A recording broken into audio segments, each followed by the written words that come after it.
World Pro Racing, where sim racing becomes real.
Office without limits.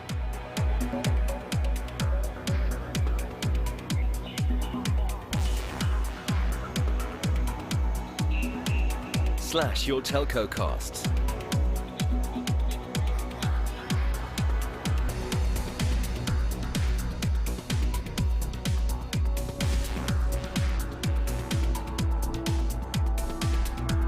Boost agent productivity and customer service.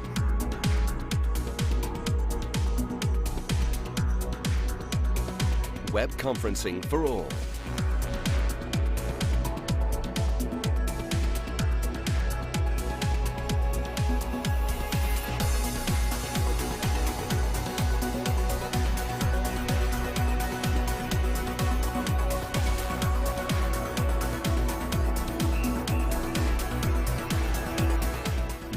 miss a call.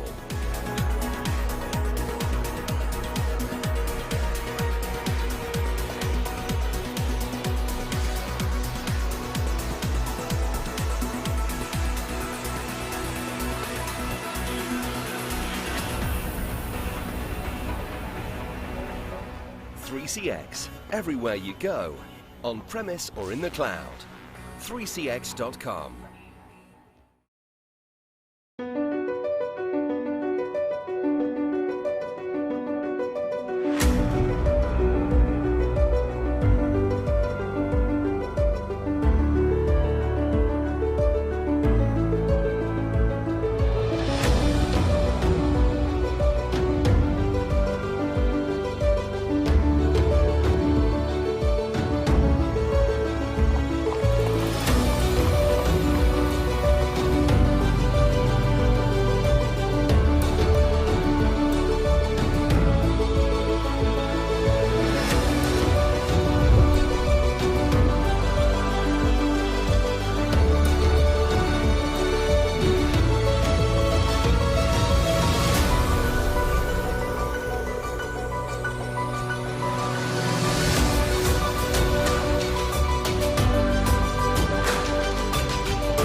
saħħalsulhom il-fuel ara ġej.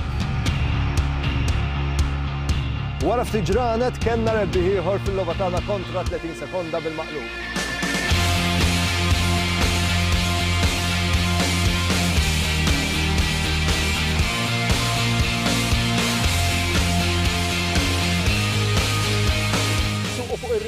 jgħidu le mhix se tieqaf.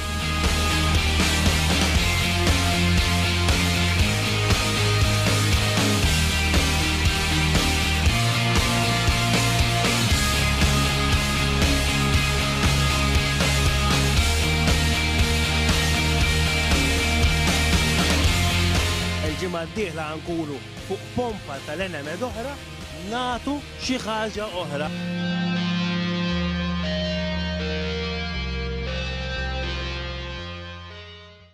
Senna was a god. No one could even dream to follow him. I'm from a very humble background. The role of women at that time were really difficult. This is so dangerous. You're risking not only your life, but also my life.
Okay, we proceed to the start.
World Pro Racing, where sim racing becomes real.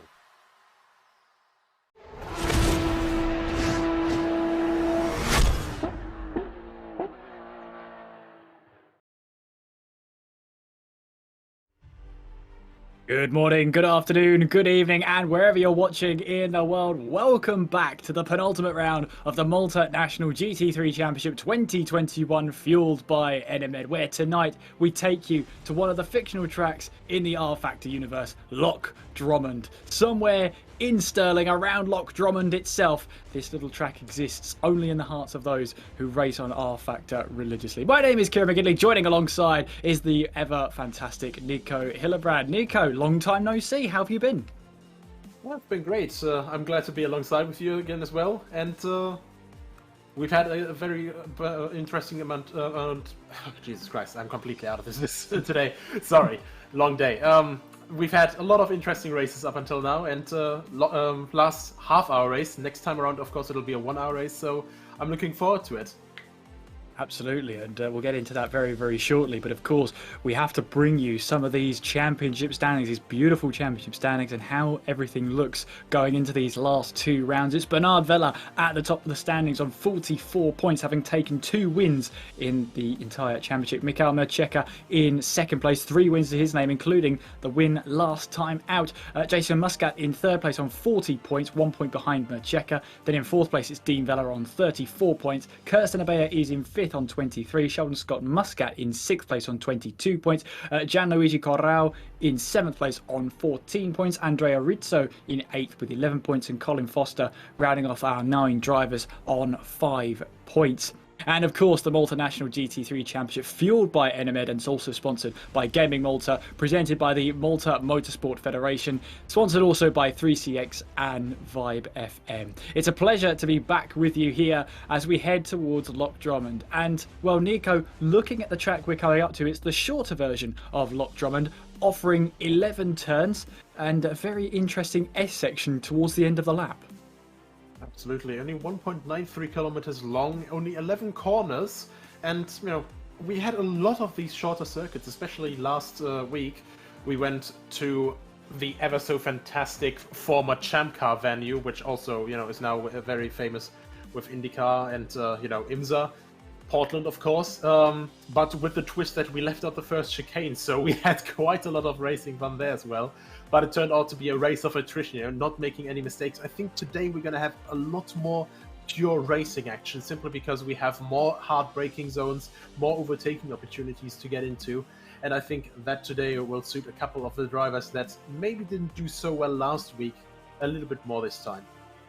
And it really is becoming a huge battle between our top 3 drivers. Bernard Vella on 44 points, Michael Mercheka on 41, Jason Muscat on 40, and then you've got Dean Vella, who's also on 34 points, a rank outsider coming into the last 2 rounds. But, well, if there's still 20 points on offer, he could still take the championship if Bernard Vella, Michael Mercheka and Jason Muscat all fall afoul in the next few races, which you wouldn't actually rule out at any point. But at the moment, it has been a really, really good title battle. I mean, for Bernard Vella, the worst round he had, round number 4, he only picked up the 4 points. And I say only 4 points because that's the first time he was off the podium and has been off the podium since, which is an incredible record. Yeah, it's absolutely interesting in the top 3. They're within 4 points of each other, but Vella really got defined through his entire career, or well, sort of through the entire season here, by his consistency. Even though he's sometimes off pace, he's not quite able to go lead pace, he's always there with the consistency, always stays error free, and he's always there to attack right in the moment when he needs to, when stuff messes up for the leaders where he can fight normally. And this quality really shows by him still leading the championship now. And Michael Mercheka and Jason Muscat, both of them incredibly fast. Jason Muscat, always a guy to pick up a good fight, and really difficult though, because sometimes he just takes the attacking a little bit over the edge, gets a penalty for that, and that in the end cost him the victory once already at Mills Metro Park. So we'll have to see how the rest of the 2 races develop, and who messes up first or who doesn't mess up.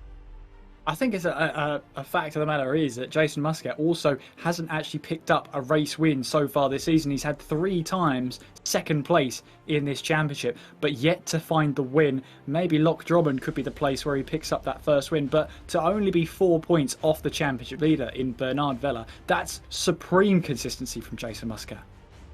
Absolutely, and I mean, he did win 1 race, but of course, relegated down to second place because of a 5-second penalty.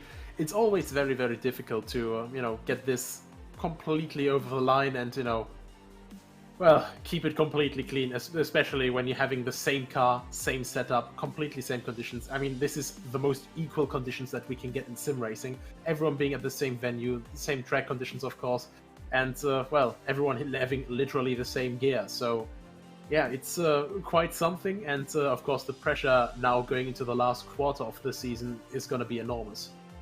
It really will be, and I'm absolutely looking forward to it. The last 2 rounds, as Nico alluded to earlier, tonight's race is a 30-minute race, but when we head to the final round next week, 1 hour long to decide who will be the championship winner. And I can't wait to see who comes out on top. I can't wait to get my teeth sunk into this action tonight. As well as that, it is a little bit of a birthday treat for Nico Hillebrand alongside it's his birthday tomorrow, so make sure you give him a shout out there. That probably explains the interesting array of a background you have today, Nico. I mean, also, yes, but this has been around for some weeks now, but...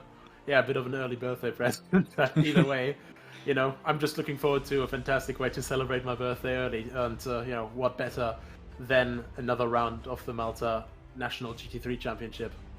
And of course, as well, all the drivers, if you haven't tuned in before, will be competing at the World Pro Racing Simulation Centre all the way in Malta. And very shortly, we'll be able to join the host in Malta. We won't be able to yet. Just hold on for now. You have to put up with these 2 faces for now. But when we head to Malta, we'll obviously bring you some hosting and also some trackside interviews as well. I say trackside interviews, some sim-side interviews would probably be a better description of that. But it's very nice to actually have the drivers there in view, because normally when we do some racing on World Pro Racing, it's normally all over audio, so we don't really get to see the emotion there. But it's been really nice to have the drivers there in the studio and interviewed there and then about how everything's been going. And it's really, really great to see how it means so much to so many in this one.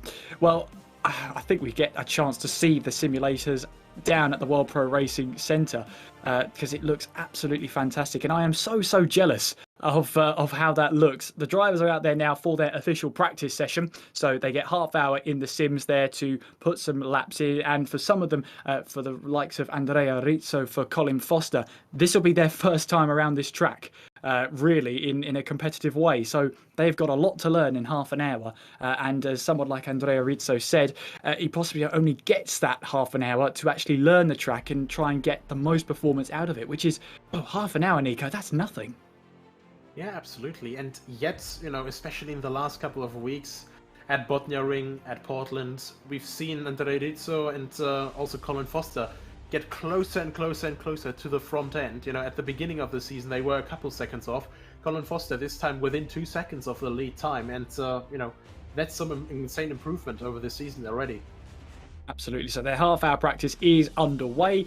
We don't get a chance to see that, probably just to save face for some of the drivers. They can make their mistakes in peace. We'll be with there for the 15-minute qualifying and then a half-hour race to decide the points from there. So it's short, sharp action and lots to talk about in between. And Nico, who's a driver that maybe has been a surprise of this season? I think the biggest surprise of the season so far for me was Kirsten Abea, just with his fantastic drive at Lime Rock Park. I mean, granted, it's difficult to overtake there, but he had numerous drivers all over the back of him. We had such a chaotic start, and then, this entire 4-car train, everyone nose to tail the entire time. Also, with the fixed setup, we had these wheelie sections coming up the chicane. So, really, really fun race to watch, and Abea just consistently, kept everyone behind him, kept everyone at bay, and even though he's down in 5th place at the moment in the standings, that was definitely a shining moment for him, and seeing him light up like that, the smile just shooting across his entire face as he crossed the line, it was absolutely fantastic to see. It was great to see, absolutely brilliant, and moments like that make you realise, yes, this is what it means to so many. For some, it's been trying to convince people that sim racing really does have its place in amongst motorsport. And I think seeing Kirsten Abea's reaction as he crossed the line at Lime Rock Park the last time I was in the box with yourself, Nico, it was absolutely amazing to see how much it meant just to Kirsten Abea. And after all of that, half an hour seemed to fly by for us, but I bet for Abea, it was an eternity just trying to make sure that car got to the line first. Oh, absolutely. I mean, when you just, for example, when you're doing qualifying, just like a long session, like it's a hot lap qualifying session, half an hour length or an hour length, you know, that session flies by simply because you're just going out for like one lap stint, you know, quickly, and then you're just constantly developing setup, you're constantly adjusting everything, and you're like, oh, well, I can find some more time here. Suddenly the hour's over, suddenly the session is over, and you just go, well, that is not very great. But just keeping half an hour, you know, defending, attacking, and staying in focus for that entire time, you know, dealing with tire wear, dealing with the changing conditions in the car, you know, dealing with the, you know, lighter getting car as well. It's such a difficult thing to do. And, you know, Kirsten Abea really showed his A game there, and absolutely fantastic as we now see our top two in the standings here. Those are Bernard Vella in the top and Michael Mejia at the bottom there. And, you know, that is also one of the really cool things, I think. This is something that we have quite close to real-life motorsport, you know, these onboard cams, so to say, and also to be able to see all of these guys, you know, just driving there. It's really cool here at Malta. Yeah, it's awesome. It's awesome to see. And, you know, these drivers, you could see Murcia as, well, I wouldn't say as emotionless. He definitely does show emotion eventually, but he's very cool and committed to the task in hand. He knows exactly what to do, and he's really just doesn't display too much emotion when it comes to the grand scheme of things. But I suppose in a way, that's Mikhail Murcia. We wouldn't have him any other way. Yeah, absolutely. I mean, overall, you know, with his completely like static facial expression, honestly, you could put him in sunglasses and just have him as the next Terminator. You know, unwavering concentration, just always concentrated on it, and you know, not quite an Austrian accent like Arnold Schwarzenegger, but definitely getting there with the accuracy for his races. Oh, well, I'm sure we'll leave that Arnold Schwarzenegger impersonation right there. But if someone does have a pair of sunglasses in Malta and they can hear us, just for the fun of it, go on, you know you want to. But I mean, he's a cool and collected character. Even when he's behind the microphone being interviewed after an intense race, he's still pretty cool about everything. You know, everything's a little bit of an underplays, I think, is a word I would use to describe Mikhail Murcia. I don't think he lets the drama get to him. He just sort of deals with it in his own way, and at the end of it, he's very cool and collected. Reminds me a little bit of Mika Häkkinen, you know, his way of speaking, you know, his way of completely just staying relaxed the entire time. But, you know, you also see that there's a lot of emotion behind it, you know, he's very passionate about it, and even when, you know, he's still completely relaxed, it's just a fantastic mindset to have, and that's why, honestly, I think he's one of the strongest competitors in the field here. Yeah, and it's a strong competition throughout as well. I mean, we've had so far, out of the 9 drivers we've had in the competition, we've had 3 different winners, and we've had Jason Muscat finishing on the podium 4 out of 6 times. In fact, 5 out of 6 times, actually. I should correct myself there, which has been incredible to see that consistency there. And as you said, could have had a race win, could have been our 4th different winner had it not been for that penalty earlier on in the season. But Bernard Vella leading by 3 points. I mean, we're going to a point system here which is looking more and more familiar to an old style of Formula 1 all the way back in 2002. It's 10 points for the race winner, 8 points for second place, 6 points for third, and that really keeps it nice and compact. And also, if you make a mistake and find yourself down the order, well, you've got a tougher time of actually making up those points throughout the season. Yeah, absolutely. And I mean, it also puts just consistency at the top spot. You know, you really have to just get to the end. You really have to stay error-free and just try to stay in position. I mean, in talking about consistency, best example there is, you know, Dean Vella, who had a fantastic qualifying, who had, you know, absolute shocker pole position at Botniering, and then just through one little mistake, just completely slipped out of competition for that win, sadly. But besides that, he's always been up at the top, and you know, maybe this will finally be the weekend where he's also going to be able to become the 4th winner for this series. Yeah, well, we'll have to wait and see as we will head our way in towards the Malta Simulation Centre very shortly. I know you're bored of us already, and we'll get you somebody different very, very shortly as well. But for myself and Nico, we're very much hyped to get back into the box at Loch Drummond. And for people who may not necessarily know about Loch Drummond, Nico, talk us through it. I mean, what sort of track can we expect tonight? Well, it's a very fluent track. It's a very... How do you say this? It's not a complex layout. It's not, you know, a lot of elevation change, you know, just like the Nordschleife, for example. But it's still something, you know, it's just a classic, what you would expect of a British track, you know? Just a very fluent track, just a very nice track to race at, pretty much. And I'm interested to see how these guys will tackle it with the McLaren 720S GT3, especially since everyone has the same setup, how everyone will manage tires here, and especially that middle section with that, you know, a lot of chicanes there through faster pace than slower getting pace. I think that'll be very, very interesting coming, you know, further through the race. Yeah, and it's 1.93 kilometres, 1.2 miles on the shorter version of the circuit. 11 corners taking us through a scenic route of Stirling in Scotland.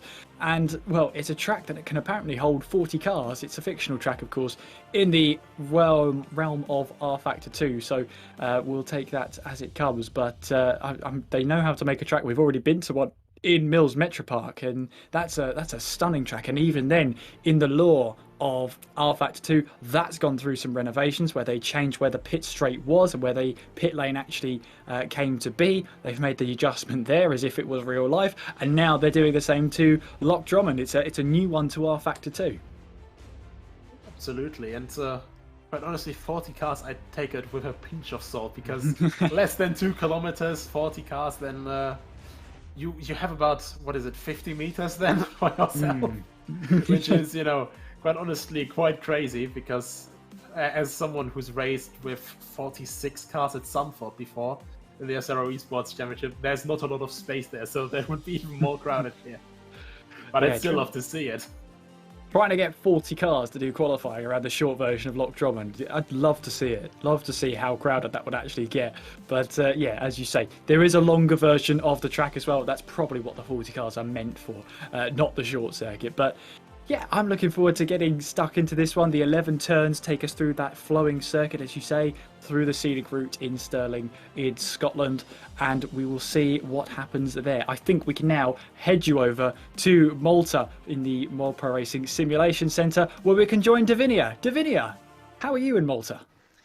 Hello, Kieran and Nico. We're very fine here in the studio today together with all the competitors for today's race, round 7. Today I have a special guest with me in the studio. I have someone who has been a radio presenter, a television presenter, a cameraman, a competitor of off-road, the first presenter of live action arena, and an organizer of a big event for charity. With me I have Mario Mifsud, also known as DJ Banana. How are you this evening, Mario? Hi Davinia, thanks a lot. Thank you to everyone here for this was a surprise. It was a big surprise to come here. The surprise was to see the place, because I haven't been yet, and it's simply magnificent. I just can't believe it's like Wonderland for people who like computers and simulation and stuff like this. This is a dream being here. It's something else. It is very much state-of-the-art. State-of-the-art. Apparatus, everything from the studios, from the broadcast room, everything else which goes with it. Tell me a bit more about your experience in motorsports and maybe in your life in general. Where do I start? I would like to start at 6 years old. All right, so far back. Yes, that's 50 years ago. So if you make the sum, you might get my age. I was 6 years old. I used to go with my dad to the races. I remember they used to do a circuit in Ta'ali at those days, and in Halfar. We used to go up there in Halfar to watch the drag racing, it was just at the start, right at the beginning of everything. Even though even from such a long time ago, they had good mechanics, good cars, and I mean they used to have fun. That's the whole thing about it. And I remember my dad saying they will soon build a racetrack here. That's 50 years ago, by the way. We still haven't got a racetrack. We're still trying to get that blessed racetrack one day or another, you know. And hearing a lot of people saying we will get a racetrack soon. Yeah, it's been 50 years. But well, that was my initiation, how to say, into the world of motorsport by my dad, who used to love cars. So he used to take me to a lot of places. He used to take me to football as well, trying to convince me that football is a sport. But I sided always with cars. You know, cars was the thing for me.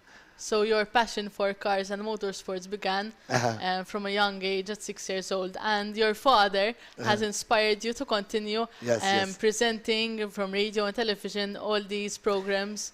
Yes and no. Let's put it this way. Well, I started racing first. I didn't start. I was a DJ. I was a club DJ, you know, in all the local clubs, most of the local clubs. It was a big scene back then, you know. It was different, much different. Tourism was different as well.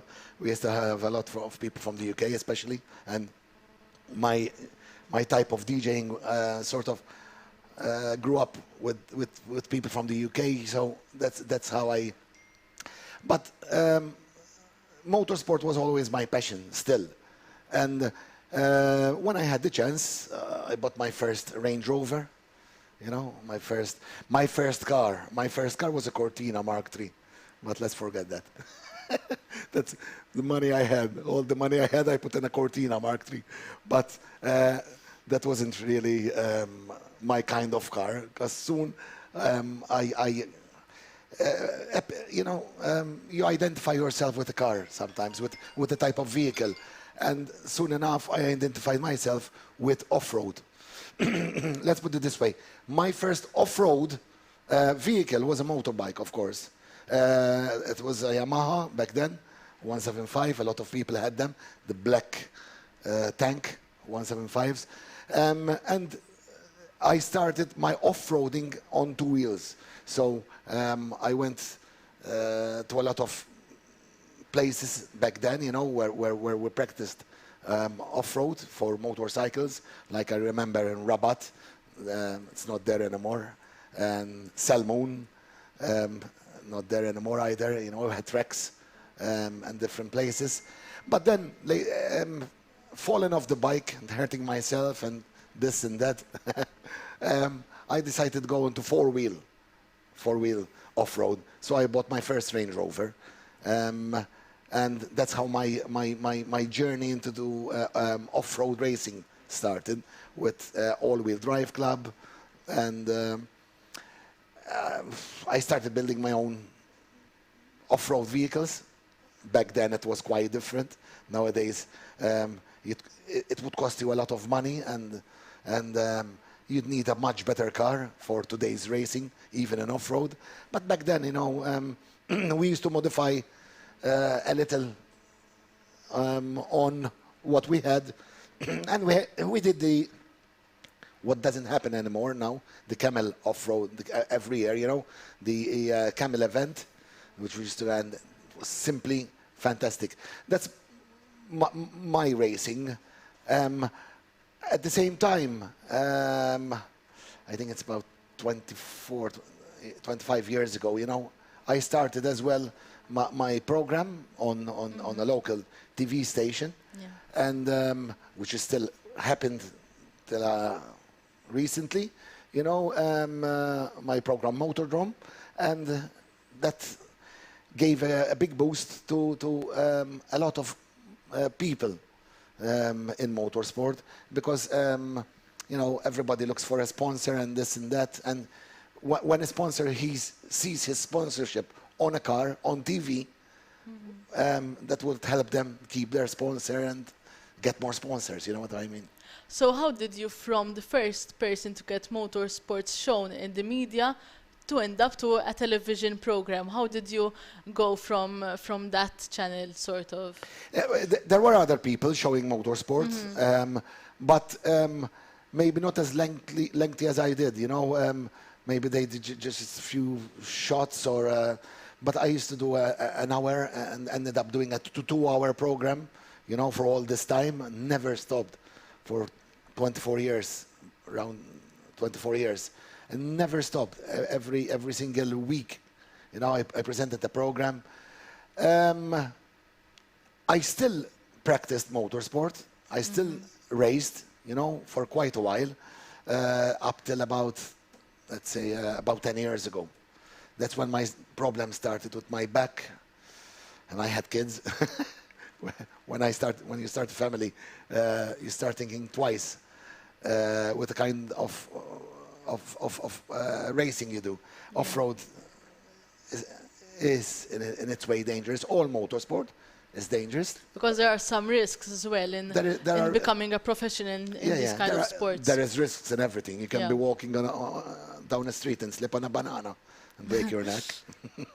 But you know, when you go on risks like that, you know, and you have kids and money and everything, you know, and then even my back pain started about 10 years ago, and today I cannot walk anymore, so properly anymore, you know, so I had to leave it all behind.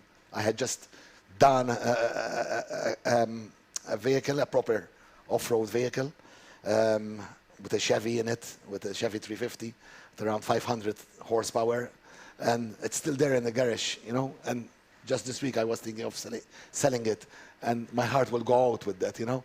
But thanks to presenting the motorsport program, I stayed in motorsport, and it's sort of continued. But I didn't just show off-road.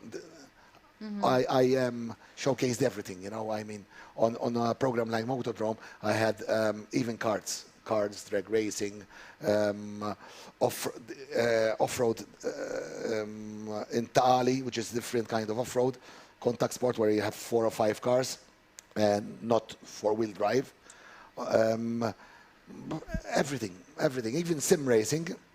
At one point, you know, I remember just starting, and Adrian and they had this vision, this dream, you know, and a long time ago, and today they've done all this, which is simply magnificent.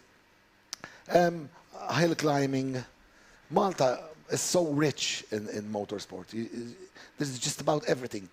So, and even when like people come from abroad, they say, "Wow!" I mean, even we don't have a drag strip. Malta has one of the only drag strips around our area. Like, you know, even people from Italy come to try out their bikes and their cars here because we have a proper drag strip in Taali, you know, and stuff like that, you know.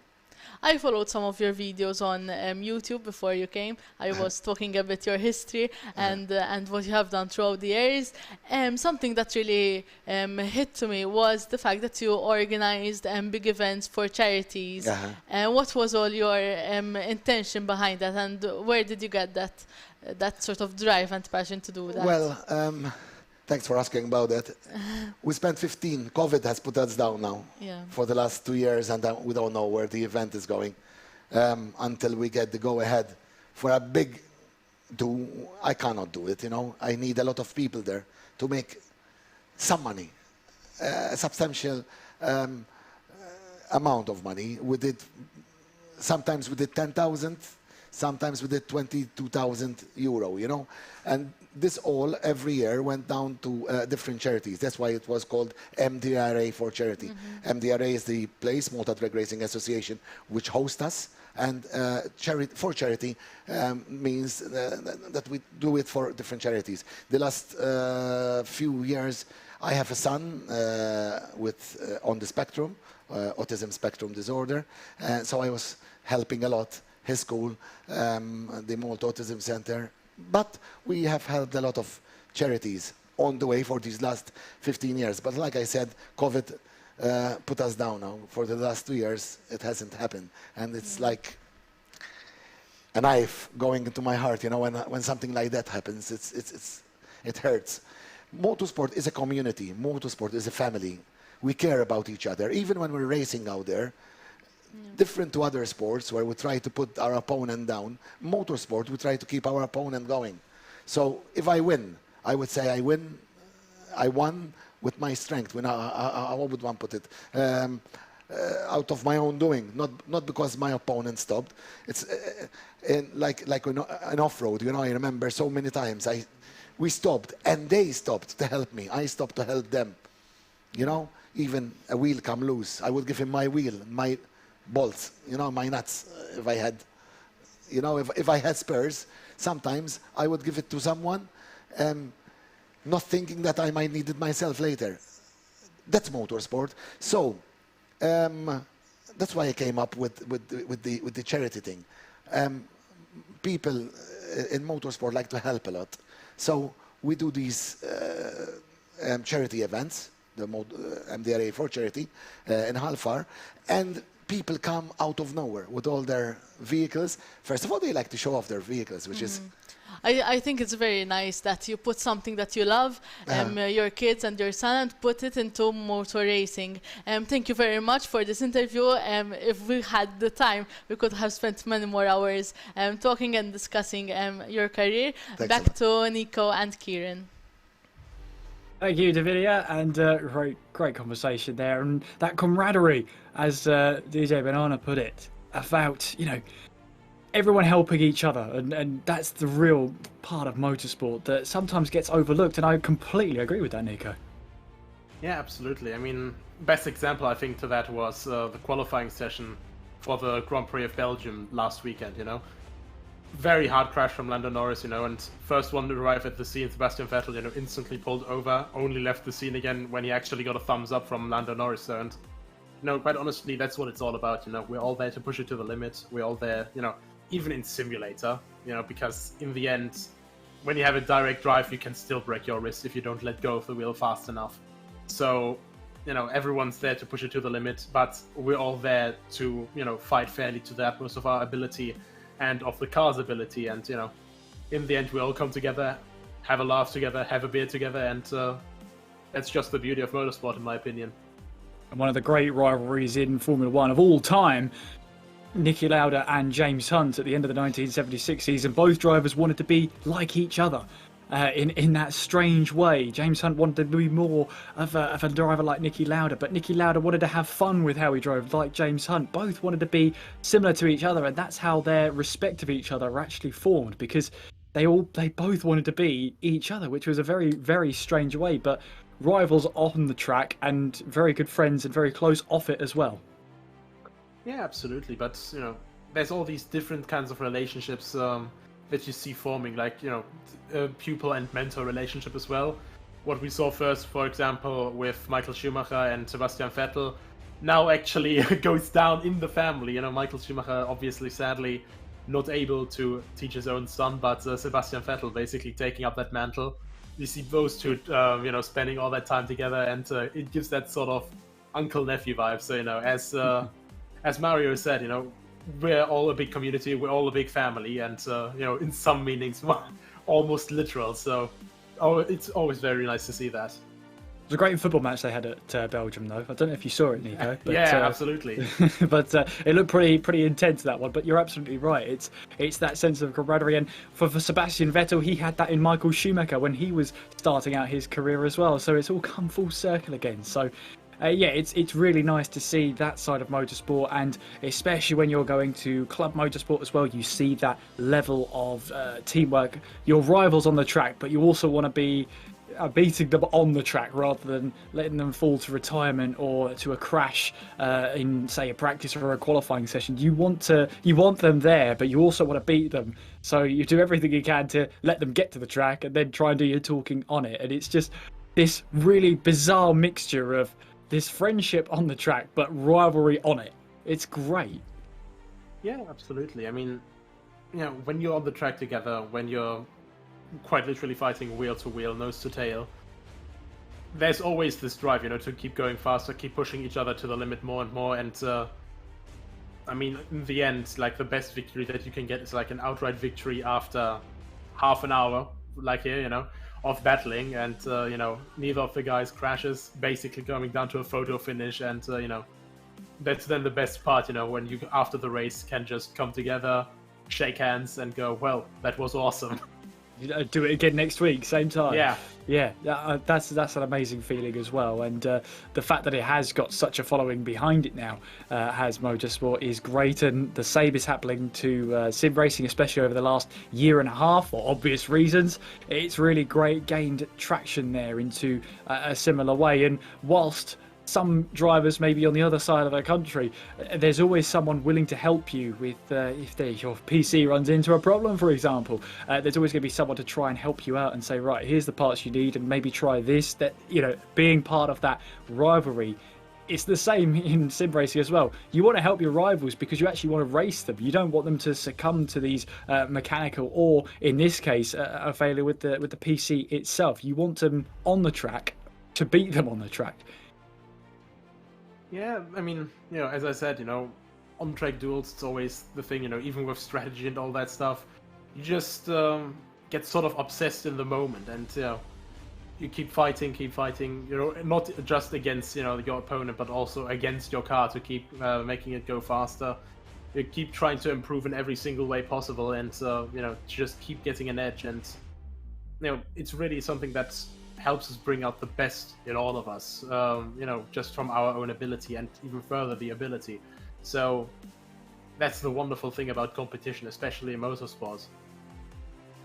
Absolutely, and it's great to see, even with these 9 drivers at the simulation centre all the way over in Malta, there'll be a similar sense of that as well. Maybe not giving too much away in terms of what tips they should have, but certainly with some of the drivers like Andrea Rizzo and Colin Foster, they'll be eager to try and see, well, what are you doing? That I've only got half an hour to practice here.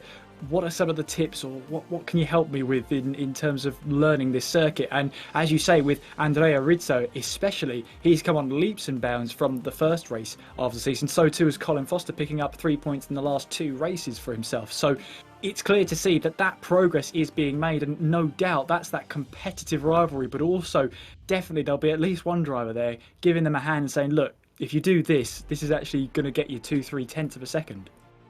Yeah, absolutely. And I mean, even if he isn't fighting for the championship, for example, in the example of Colin Foster, the amount of progress that he's made, we're not only watching on the top 3, of course, even though they constantly make it interesting, and the others as well fighting for the front positions, but we're looking at all drivers here, and with 9 drivers, luckily we have a lot of time to look at all the drivers, and Colin Foster, he made leaps and jumps by huge margins from every single race, so it was always just fantastic to see, constantly pushing, constantly trying to adapt further, and actually looking and learning from his opponents as well.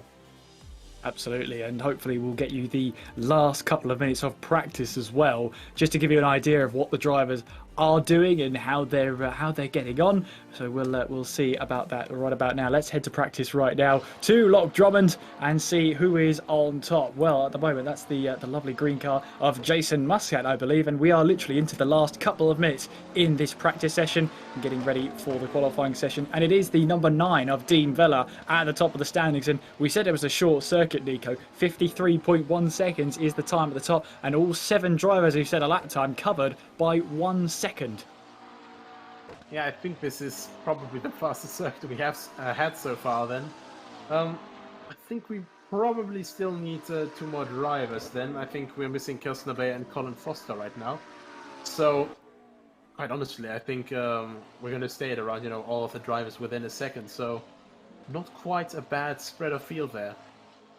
Not at all. One top 4 separated by half a second at the moment, and we've just been told in our ear Kirsten Abeya and Colin Foster unfortunately will not be racing today, so we are just the 7 drivers, unfortunately. However, Andrea Rizzo, 7th fastest in this practice session, less than 9/10 of a second off of the fastest times set by Dean Vella. And of course, this is the practice session, so we're more likely to see the priority of race pace because that's where the points are scored. But there is Sheldon Scott Muscat. Now, Sheldon Muscat has a bit of an enigma. If you've watched World Pro Racing before, you'll know the quality of driver that Sheldon Scott Muscat is. It's been a tough season for him.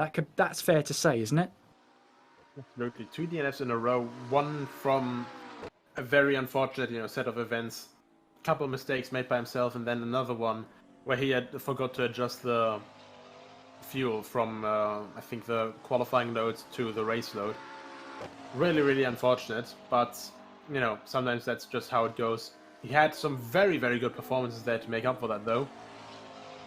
Came a fantastic 7th to, I think, 2nd place recovery at Botnia, so really great driving from him as we are used to it. And I think he just needs, another push, just get reminded of that, sort of power that he can just pull out of the car. Ooh, that's Jason Muscat getting onto the grass at turn 10 and straight into the gravel. That's not really how he wanted to end his practice session there, but easy. And, you'll want to make your mistakes in the practice session. That's what it's there for. It's pushing the limits and finding where those limits are in the first place so you don't overstep the mark going into the race. And half an hour is not a long time. It really is a sprint to the line, and any mistakes are going to cost you so much. Absolutely, and especially with Loch Drummond being, a proper classic race circuit, you really just have no room for error here. You have, the curbs, then you instantly have the grass, you run a little bit wide, and it's, just like we just saw from Jason Muscat, run a little bit wide. There's also quite a drop-off overall compared in the height from the track to the grass, so a little bit of bottoming out on the rear goes around, and that's that. So very, very easy to lose a lot of seconds there, much like Botnia as well. And I think it's going to be all about consistency today, and of course, who can actually get the best start as well. All 7 drivers covered by 9/10 of a second in that practice session. Nico, that pretty much translates to we're going to be in for a good race today, especially because the top 4 are covered by 3/10 of a second. Yeah, absolutely. And I think, quite honestly, we haven't seen quali pace from everyone yet. Because I think, especially, Sheldon Scott Muscat, he can get closer. I think Rizzo can get closer. And, Corao as well had some incredible bursts of pace just coming seemingly out of nowhere from time to time. So I'm quite confident that we're going to have it even closer. And with that, I'm looking forward to a fantastic race today. I am as well, as I hope you are at home too, wherever you are watching in the world. We'll shortly bring you the qualifying session for the Malta National GT3 Championship 2021, fueled by Enemed, when we take you to Loch Drummond. And, well, we know that all drivers separated by 1 second. Nico reckons there hasn't been any proper attempts at quali pace just yet. Well, we're about to find out very, very shortly. At the moment, though, it was the number 9 of Dean Vella that was the fastest in that practice session. Dean Vella, who's 4th in the championship. And, well, in the grand scheme of things, Nico, Dean Vella needs quite a bit to go his way if he wants to try and get himself back into this championship battle at the last round next week. Yeah, absolutely. It'll be very, very difficult for him, but, we've seen fantastic pace from him. We've seen a lot of consistency from him throughout the races. It was just that one little mistake that cost him a chance for the win at Botnia. And, even then, after he made that mistake, he still stuck to the back of the top 4 completely the entire time. And, quite honestly, he has the guts, he has the will, and he has the speed. He just has to put all of that together to be able to win a race. Yeah, and 10 points is on the cards for him. He's been 2nd place once, of course, at round number 4, my apologies, where he got 2nd place, and he's been on the podium twice this season. 4 times this season he's finished 4th place. So he's just shy of the podium, it seems, in most of the races he's been into. But today, just by looking at the practice session alone, he's got a good chance of getting on that podium again. Yeah, absolutely. And, once again, his pace seems to be on point. His qualifying pace is quite impressive as well. We saw at Botnia quite a lot of purple 1st and 2nd sectors. Last sector he had a bit of difficulty with. And then in the last couple moments, he just got that 3rd sector out of nowhere seemingly. And put in a fantastic pole lap. So we'll see today if he can maybe pull that off again. Absolutely, and I think we're just about ready to head to the track once again to head into our 15-minute qualifying session and find out who can get the shootout to get pole position here at Loch Drummond. And what we know, Nico, is that it is quite a flowing circuit, as you alluded to earlier on. And what flowing circuit translates to me is limited overtaking opportunities. So qualifying is going to be pretty important for this one. Yeah, absolutely it is, but you can also see how wide the circuit is. You can do a lot of side-by-side action here, and I think even with, you know, it being rather flowing instead of, you know, these tight corners, you know, 90-degree corners that we see from Hammer-Tilke tracks nowadays, for example, I think there's still quite a few proper overtaking opportunities here. Last two corners actually remind me a little bit of Catalonia before that chicane was included. So a lot of momentum being carried on the front straight, and then through that right-hand king as we go into turn 1. I think you can mount maybe 1 or 2 overtaking opportunities in here. Maybe just even with the switchover, and you know, we'll see how the drivers will tackle this. We will indeed, and riding aboard then with Mikhail Mercha as he now makes his way through. It's very, very flowing circuit, as you alluded to, Nico, as he makes his way through this long right-hander, and very hilly that part, especially getting onto the short part of the circuit. Back in, slightly getting away from Mercia then, as he makes his way through these final couple of corners. It's this double right-hander. It's a shallow right-hander to try and round off the lap. Through the final corner we go, then flat out through here as we make our way on towards the start-finish straight once again. 53.2 is his current fastest lap time and the fastest lap time of the session. And he, well, only just off it. In fact, setting a purple sector on that lap time this time around. However, it wasn't quick enough to improve on his own personal best and the fastest of the session. There's Bernard Vella then, who makes his way through this first section. It's always weird to say first sector of a track that's 1.93 kilometres long, because if there were 3 sectors, they'd not be very long. Yeah, absolutely. And I mean, even so, you know, just gaining these last couple tenths, gaining these last couple hundreds, at a track like this, you know, only 53 seconds, it's so tough, especially because you just have no room for error here. And here, once again, you know, bottom out a little tiny bit, Dean Vella. And immediately the car goes around you, everything is lost, and that is just going to be the really tough thing here. You know, bounding that one lap together, getting the momentum for all of this perfectly. Well, and then just sending it through the last corner like your life depends on it, and, well, getting that lap tied up. Yeah, and hoping the grip's still there as you find your way through. There's Andrea Rizzo then, who's now making his way through this uphill section through that right-hander. Then it's another left-hander, and the lefts and rights get tighter and tighter the further the circuit you go through. And then we've got the long right-hander of turn 9 before we size up the next couple of corners through turn 10, and then back on the throttle through turn 11. Flat out through here and on towards the start-finish straight. And Andrea Rizzo here, 53.1 is his fastest so far, exactly 1 second off of that provisional pole position time. This time around, though, orange times in all 3 sectors, which means they're not his personal best. Yeah, and actually you can see the gap. Right, for first and second place, we have a very close gap right now, less than half a tenth. And then 6th and 7th place are divided by 0.02 of a second. So, you know, no matter where you look, it's always these sort of close gaps. Sheldon Scott must get a little bit in a sort of void, 4 tenths to the front, 4 tenths to the back right now. But we know that he can close that gap if he, you know, gets that lap together. A little bit slower right now in Sector 1, but, you know, also a guy that is constantly jumping in between simulators, so maybe just having a bit of trouble adjusting back to R-Factor 2 after driving ACC, maybe, primarily in the last couple of days. Yes, that's absolutely right, but he is 5th fastest in this qualifying session. Also a battle to watch out for is the battle between Andrea Rizzo and Gianluigi Corrao. 0.02 of a second separate them in this qualifying session.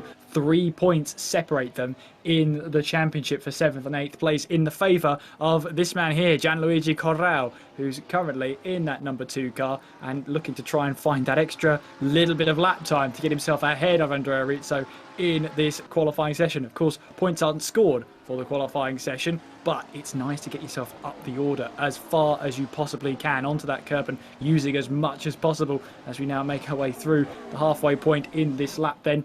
Trying to slow that car down, and wasn't happy with that lap, backed out of it and back into the pit lane, which is a luxury you have in sim racing. You can instantly decide that wasn't good enough, I'm heading back to the pit lane.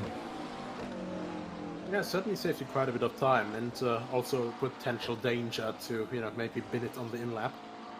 But luckily none of that. Jason Muscat very concentrated once again. I think that's the second to last corner. There we are now, last corner that he's coming through. On the outlap right now, but starting now his next attempted assault against Michele Meccea's provisional pole position. That's the P word.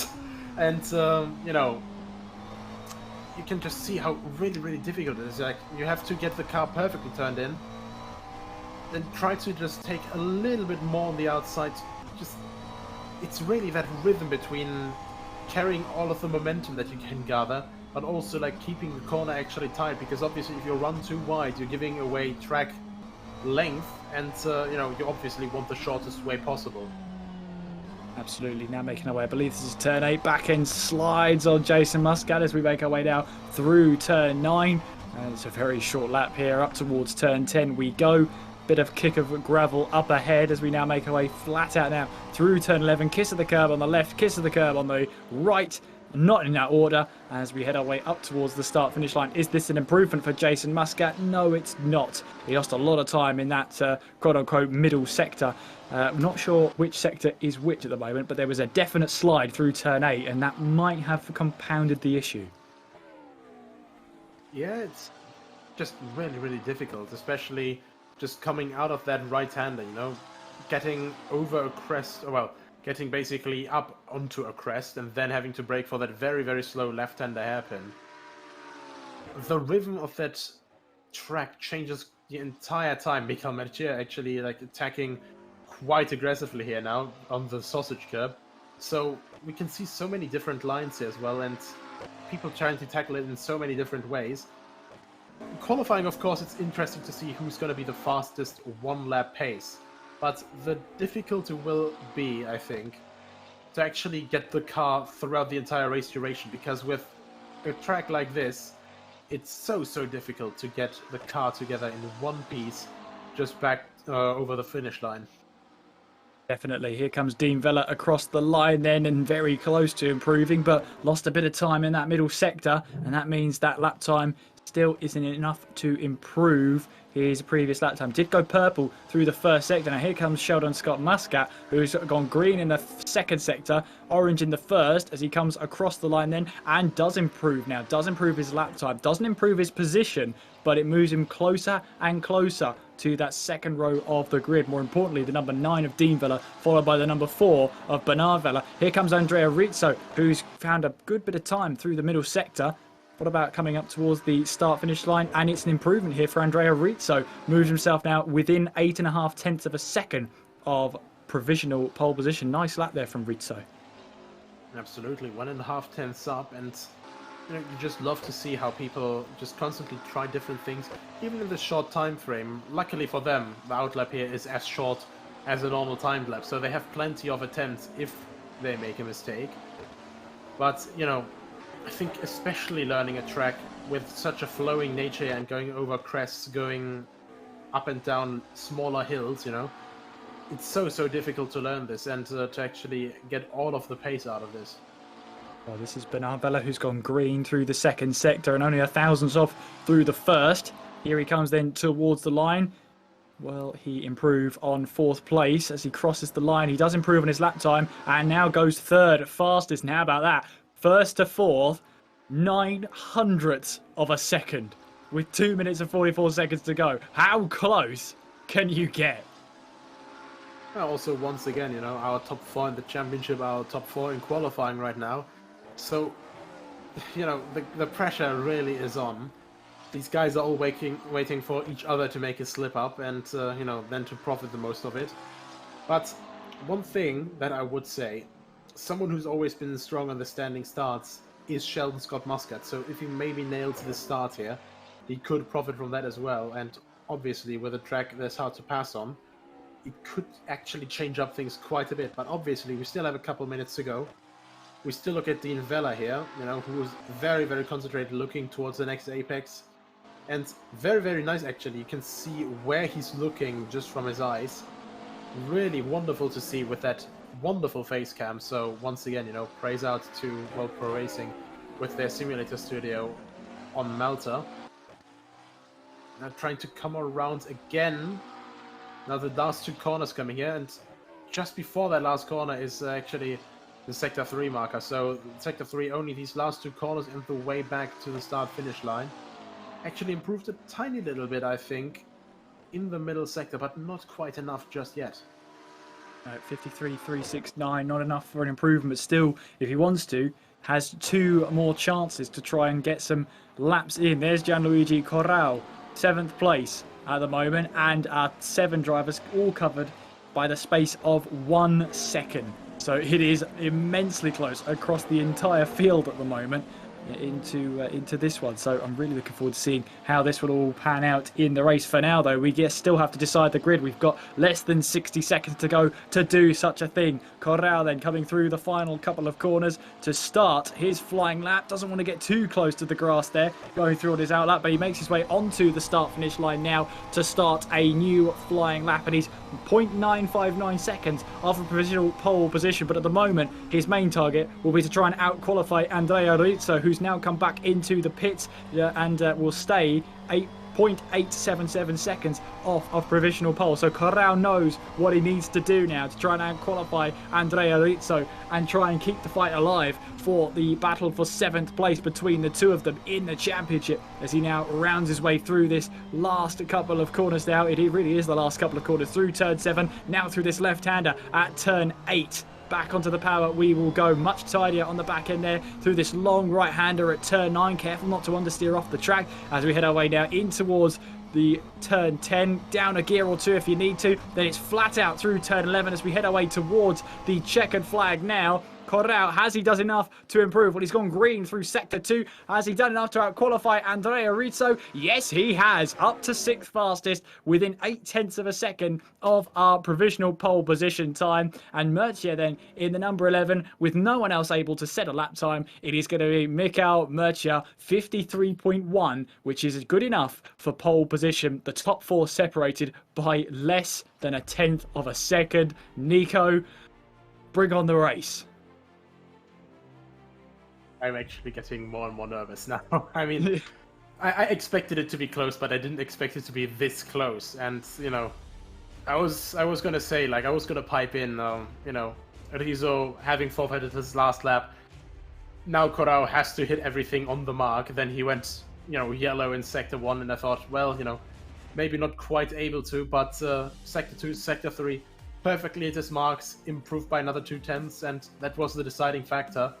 Now all that's left is the standing start. Very difficult as always in GT3 machines, and I'm looking forward to how these guys handle it.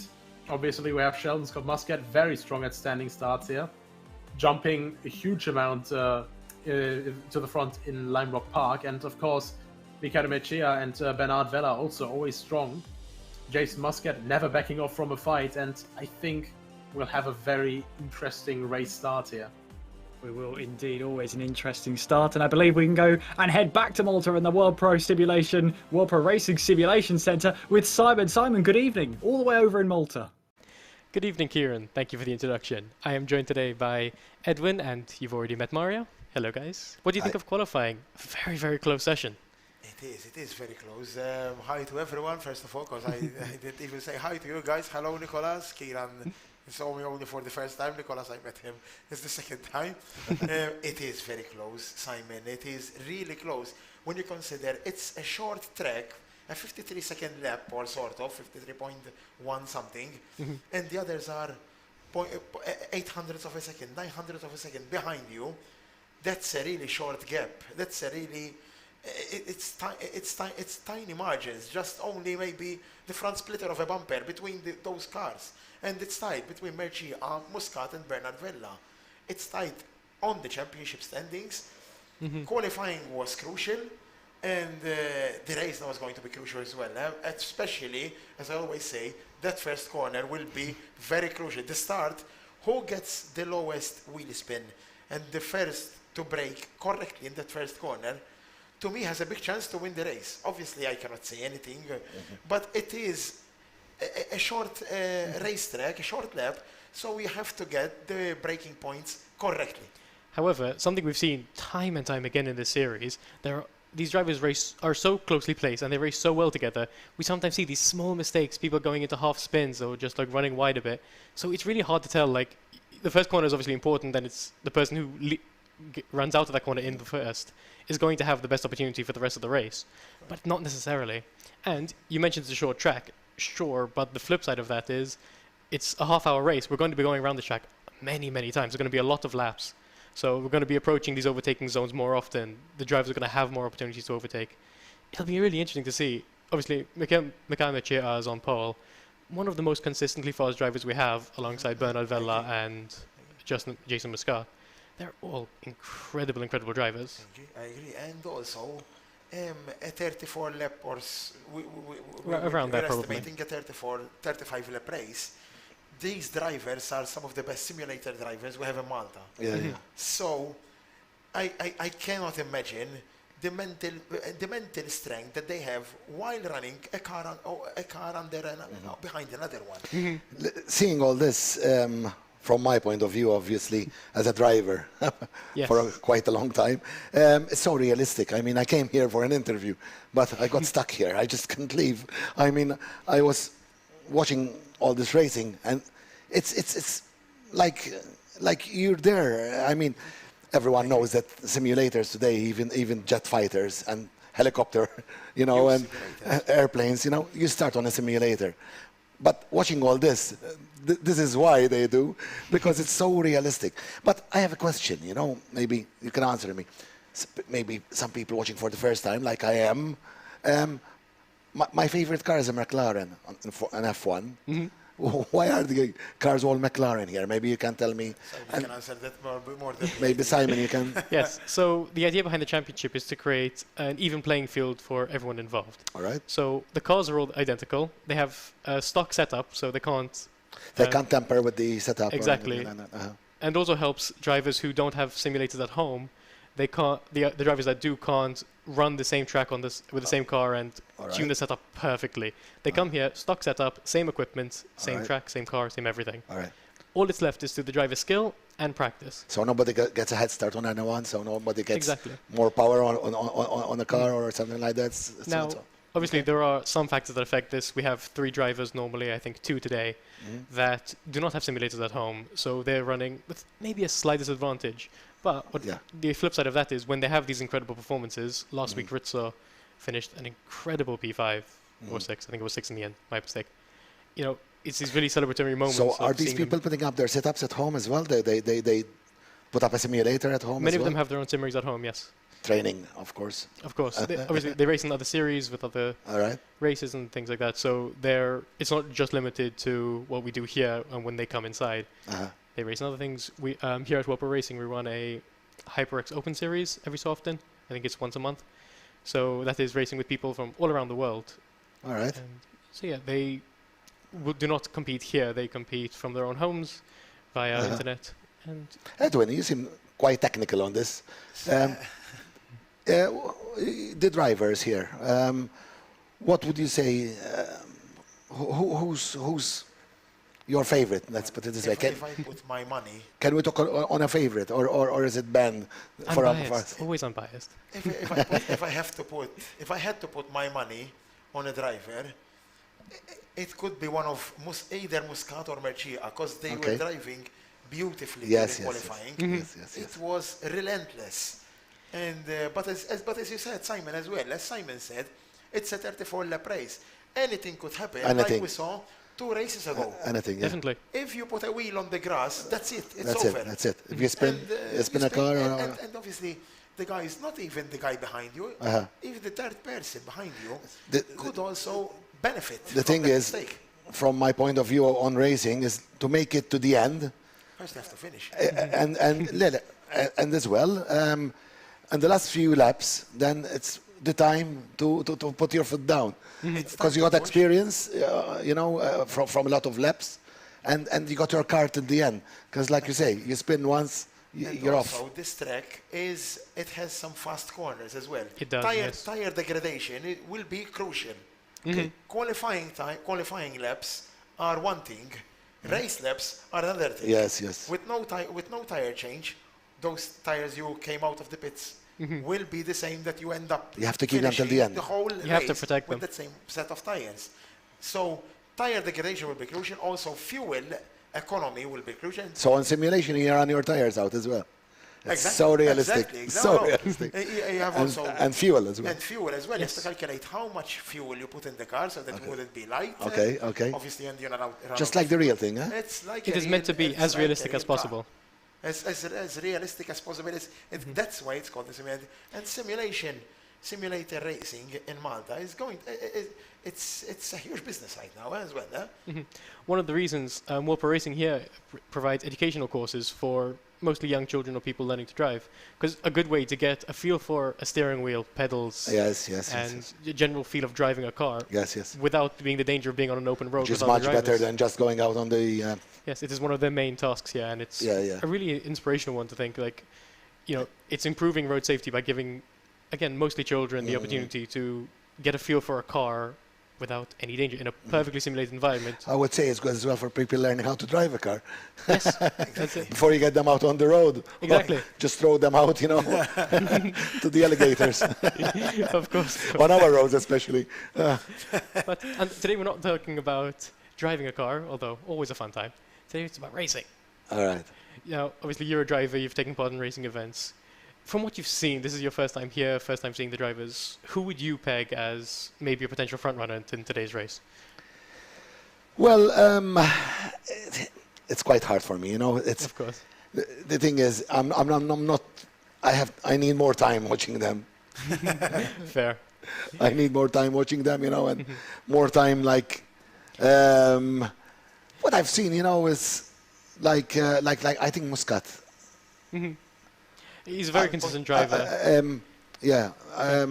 Muscat keeps it there together. Definitely. To give both you and some of our viewers some context on the championship at the moment, Bernard Vella is currently leading ahead of Michael Mercier.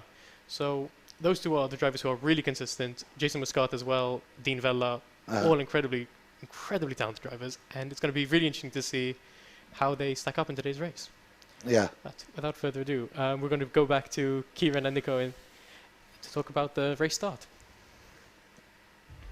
Thank you very much, Simon. And very interesting conversation between you three. I'm jealous I couldn't be a part of it, but maybe one day I'll get some tickets out to Malta and we can have a proper discussion. Nico, we're moments away from the racing action then, with the top four covered by less than a tenth of a second in qualifying, the whole field separated by less than a second. Bring it on. Yeah, absolutely. And, this is going to be the closest they're going to get in the entire race, presumably. Then again, I have been wrong with that before, so, we don't know what's going to happen. I just hope we're going to stay clear of any sort of bigger trouble, but still going to have clean racing. And so far, these guys haven't disappointed me yet. And I'm sure they won't tonight either. Michael Mercier then on pole position to try and get some points on Bernard Vella, our championship leader. 3 points separates the top two in the championship. 4 points separates the top three, with an outside chance for Dean Vella. But he needs to play his cards right in tonight's race. We'll have to see what he can do and what he can conjure up when we head to the track. Warm-up is almost done as the drivers get to warm up their cars and themselves again. Last chance for any race simulations, and hopefully the last chance for Sheldon Scott Muscat to realise he's not on quality fuel anymore. Fingers crossed. I'm sure he's not, but that's my warning to him. Please go on race fuel, Simon. Sheldon, please. Anyway, so the point is then, we've got around about that 33, 34 laps. That's the estimate given in the studio. And for a lap time of around 53 seconds, that's the quali pace. We're expecting it to be closer to 54 seconds once we get the race fuel on board. But even then, Nico, the race fuel's not going to be too many kilos in this one. Yeah, absolutely. It's going to be around 60 kilos extra, I think. And, you know, quite honestly, it's going to be the same for everyone. So quite interesting. Well, interesting indeed, and let's see how everything goes to plan. Here we go then. We are racing once again then here at Loch Drummond as we make our way now on towards turn 1 with Michael Murcia right on the outside. But here comes the number 10 there of Muscat trying to challenge for the lead of this race then. Through we go in towards turn 1. We've got someone spinning off into the background. Was that Corral or was that Rizzo? I think it might have been Corral as Sheldon Scott Muscat now into 5th place. But that's the number 10 then of Jason Muscat who's taken over the lead of this race ahead of Michael Murcia. Then it's the number 4 of Bernard Vella. But Dean Vella trying to make his way through the field. This is a race he's on the back foot of in the championship. He needs to try and climb the order as far as he possibly can. He has not won a race here in the Malta series. He has only finished 2nd place once in the series. He needs to pull out his best result if he wants to stay in this championship hunt for the time being. But a great start then from the number 10 of Jason Muscat. Now, we did see a penalty for Muscat. Unfortunately, there's 2 of them, so we can't confirm which one it is, but one of them's coming into the pits, so it looks like then it was Sheldon Muscat, Dean Vella, Bernard Vella even into the pit lane. Got there in the end, who's got a drive-through penalty for a jump start, so that's going to put him further down the order. Championship leader, drive-through penalty, Nico. Big changes might be happening now. Absolutely disastrous turn of events for Bernard Vella. I said it before, you know, he was very, very consistent in every race and always kept up these consistent results. That's how he was able to stay up there. But, you know, a start like this, literally the worst thing that could have happened to him in this situation. Yeah, we had a spinner at the start as well. Couldn't quite tell if it was Rizzo or if it was Corral going down in towards turn 1. Either way, they're both in 5th and 6th place. So now Dean Vella, Bernard Vella, sorry, our championship leader, has to fight his way through the order to try and recover as many points as possible. And Murcia now needs to take full advantage of this as they head their way across the line once again to start the 3rd lap of this race. Then Murcia with a 54.054 as they start a brand new lap in this race then. So it's the number 10 then of Jason Muscat leading the way with the number 11 of Michael Murcia in 2nd place. Then it's the number 9 of Dean Vella rounding off our top 3. Then it's Sheldon Scott Muscat in 4th. And then it is Corral in 5th place, Rizzo in 6th, and championship leader Bernard Vella down in 7th place. Although for him, at this moment in time, I think it's 2 points so long as he finishes this race in 7th place. But this is not the way he wanted this race to go. Yeah, absolutely. And, well, the only big hope that Bernard Vella can have right now, I think, is, you know, that the others at the front hold each other up. At this point, you know, for the last race, he would be in a prime position to be attacked by Dean Vella in the standings as well. So, really, really worrying for him. And, you know, that's just how easily you can just lose a lot of time in the points. Just be a little bit too happy on the trigger finger when launching your car, and, you know, the standing start will say, well, that is on you, buddy. Yeah, and Bernard Vella is doing his best now to try and catch Andrea Rizzo, and it's such a tight track as well. We're about to see how difficult it is going to be to try and overtake, as there's 2 different lines being taken by our top 2 runners here, with Jason Muscat trying to hold on to this race lead at the moment. He hasn't won a race officially in this series so far. He had 1 win, but it was taken away from him due to a 5-second penalty earlier on in the season. Can he rectify that? Can he try and drive a resolute 1 and get that first race win? Get that off his back. Murcia is going to chase him all the way, though, down the start-finish straight, and it's Dean Vella rounding off our top 3. So Dean Vella needs all the points he can get. He really, really needs this race win, Nico, doesn't he? Absolutely. And I think especially for his conscience, he needs that win. You know, multiple times so close, but just never could quite get it wrapped up. Now he's sitting right on the back of Muscat and Murcia, so it's going to be, you know, a prime time position if they maybe have a bit of a scuffle again, as they had before in this season. and I think Gianluigi Corrao is out of this race, unfortunately, so no farther part for Gianluigi Corrao, which now will put Bernard Vella up a position at the very least, and now puts him into 6th place. Dean Vella, meanwhile, looking to try and take advantage of Michael Murcia, then, who's fully focused on attacking Jason Muscat ahead of him as we head through the final quarter, through 11 and onwards then into that scenic view of the mountains in the distance of Loch Drummond, then on towards the very first turn again. I believe we're going to see a replay of that start then as they made their way out of the starting blocks on towards turn 1 we go. So it was a great start then from Jason Muscat. And it was a turnaround then. Gianluigi Corrao and Andrea Rizzo both getting caught up with each other. A nice 360 from Corrao, and he manages to get himself away again. But no doubt the race stewards will have had a look at that. But Corrao has since retired from the race, so any penalty will probably be retrospective now. Yeah, absolutely, and just really, really difficult for for us to judge the situation. Really awkward camera angle, and of course, when you're going 3 wide, which it seemed they did with Sheldon Scott Muscat, so easy to just misjudge a small gap and immediately have contact. So, yeah, this is the tricky part about the standing starts, of course, as well.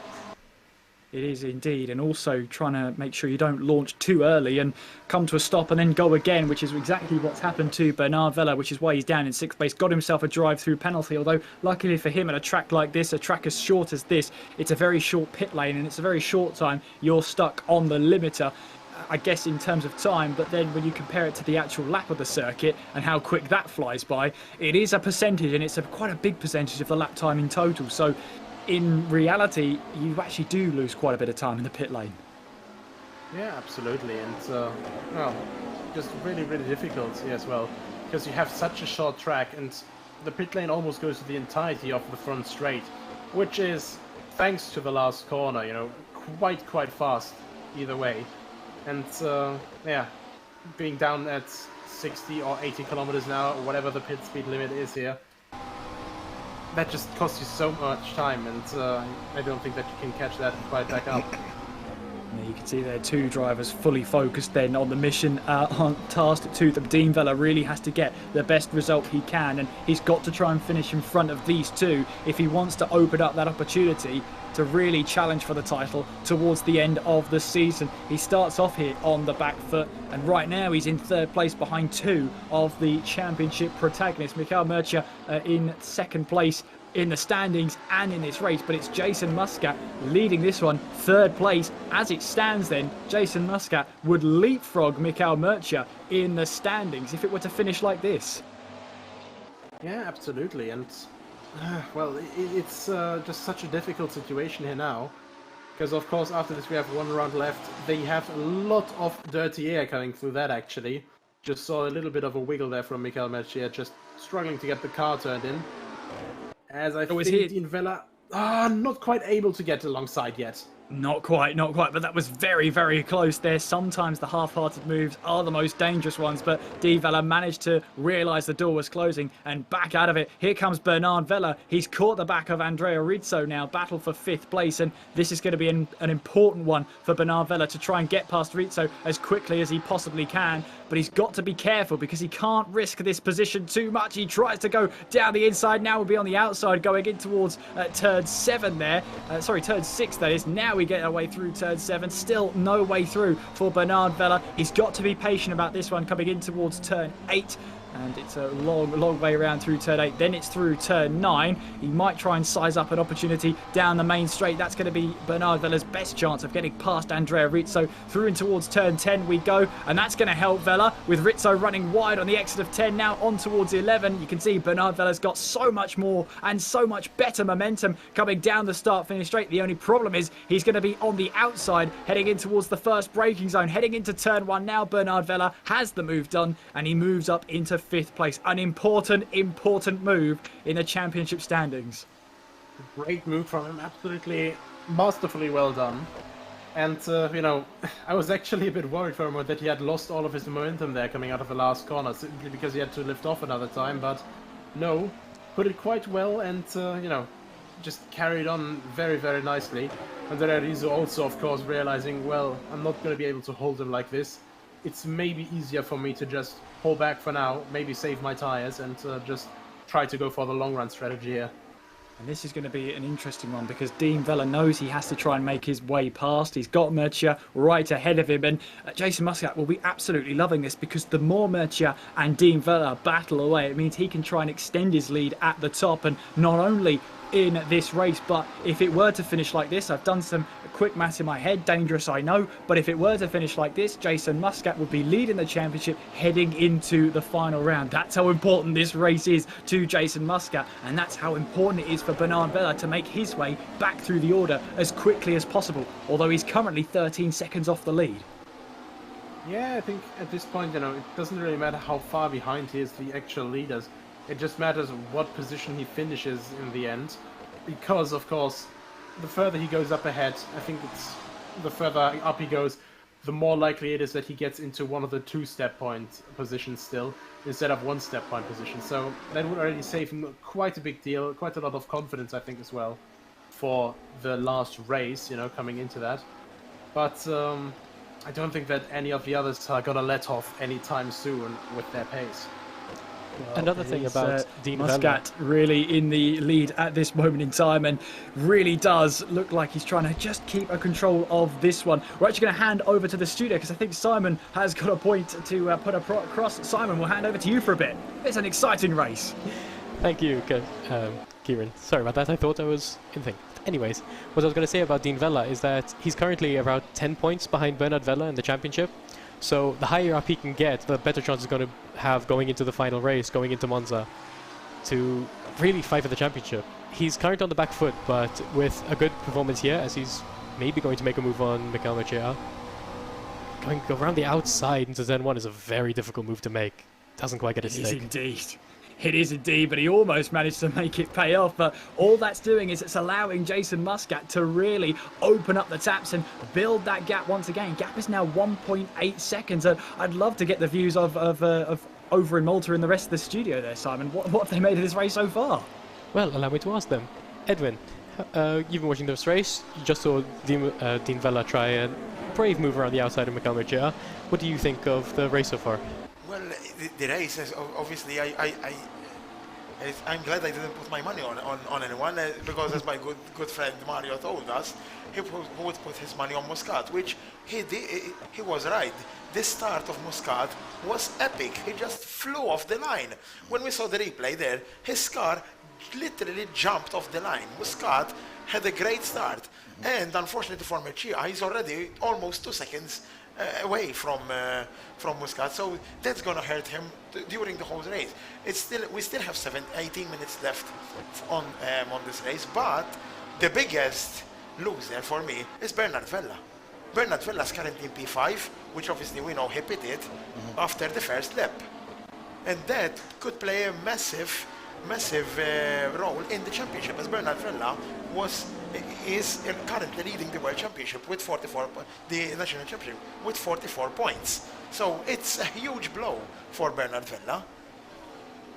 Muscat is really determined in this race. He looks really, even on practice and everything. I had my eyes on him, but I'm also looking at Dean.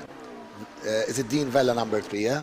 Yes. I'm also looking at Dean Vella. He looks as he's holding a little back, but I think we're going to see some surprises later on in the race, because Dean looks determined to get it through beyond Murcia, of course, which he wants.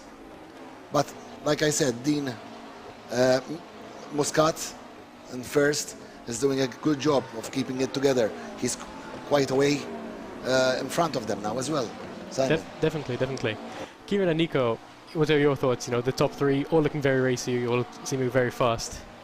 All very racy indeed, and I think at the moment Dean Vella's being a little bit of a thorn in the side of Mikel Murcia at the moment, because Dean Vella knows he needs to get this move done. He needs to score as many points as possible, but Mikel Murcia knows that he'll have that in the back of his mind, that second place will not be enough. Because if he finishes here, Jason Muscat will be the championship leader heading into the final round. So it really is all to play for in this very, very late stage. I mean, Jason Muscat will only be leading by 1 point if it were to finish like this, but he would be leading a championship, and sometimes going into it as the championship leader, you'll have the momentum on your side.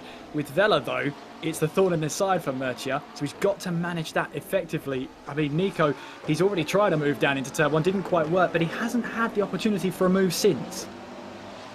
I mean, I think they're also tackling it with different strategies. I think Muscat knows that Murcia is a little bit better on tyres generally than him, so I think Muscat is just trying to put as much of a gap between himself and Murcia as possible.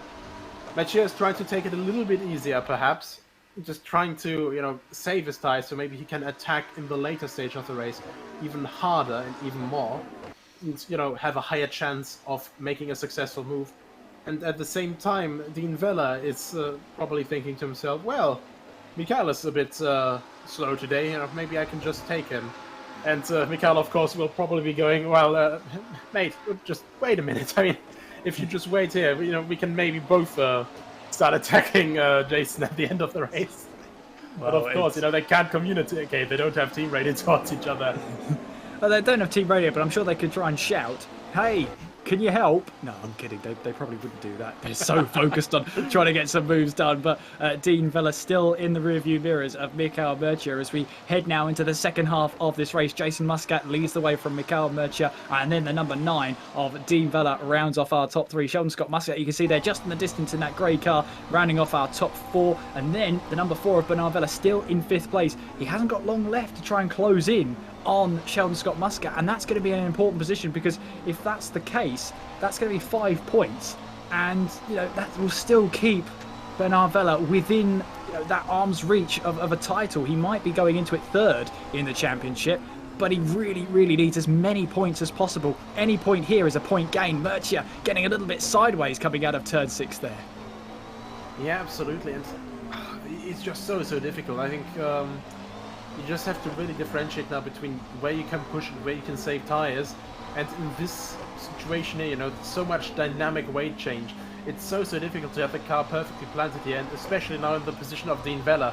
You have so much dirty air pushing you around as well. You have so much more lean on the tires, and that's really not working out for you. Dean Vela may be looking for another move down in towards turn 1. Does he think about it? Not this time, as he has to hold off once again. And as you see, and as you say, Nico, that dirty air in through turns 10 and mainly through turn 11, where if you're in clear air, we saw in qualifying, is normally flat out, but there is a sense that you do have to lift going through the final corner if you're right up close and personal with the car in front of you. So there's an element of that as well. There's an element of patience around a track that's, you know, you're going around here in 53 seconds. So that opportunity is coming to you 30, 31, 32 times a race, and the temptation not to just stick a nose up the inside every single time must be through the roof. But, you know, 0.4 of a second between them as they make their way through this last couple of corners again. And just as I've said on my monologue, Nico, we're already back onto the start finish straight once again. Yeah, absolutely. Just such a shot, such a fast lap, almost like the Norris ring in Nuremberg. So it just has a couple more corners, I'd say. So yeah, it's just absolutely crazy. And well, at this point, you know, the gap is slowly, I think, ever so slightly creeping down from Murcia to Jason Muscat. And Vela, of course, is coming right with Murcia, but I'm wondering if they're maybe catching together, or if Muscat just maybe tries to cool his tires down again to just give it another burst for the last 10 minutes.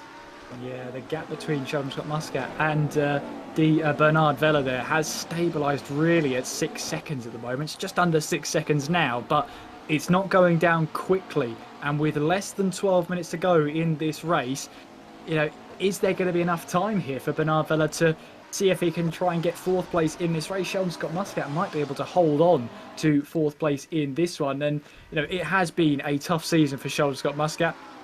Dean Vela, meanwhile, still in that slipstream of Mikael Murcia. Still, he thought about a move up the inside once again going into turn 1, but still no way through for Dean Vela. It's a very tense situation for the top 4 drivers in the championship, isn't it? None of them can afford to lose any positions, but equally they all want to gain, and there's a question of there's going to only be one driver who finishes in P1. Yeah, and Murcia is really driving the wheels of that McLaren. He's still in P2, Vella behind him. Dean Vella's really pushing him hard, and we saw that in the first corner. He just clipped the curb, and he was really lucky that the car didn't bounce up and shoots him off to the other side. That's why there's a big gap as well between Marcia and Muscat, because Marcia's keeping an eye with that. With Vella behind him, is really. Muscat is romping away. Muscat just pulled the pin now. He has the luxury of these two battling out. As Marcia went a bit wider, he went on the grass. That's a big bonus for Dean Vella. Dean Vella just press on the gas. He needs to be tucked behind Marcia. He really needs to tuck behind him and brake as late as he possibly can to overtake Marcia. Now he brakes hard now.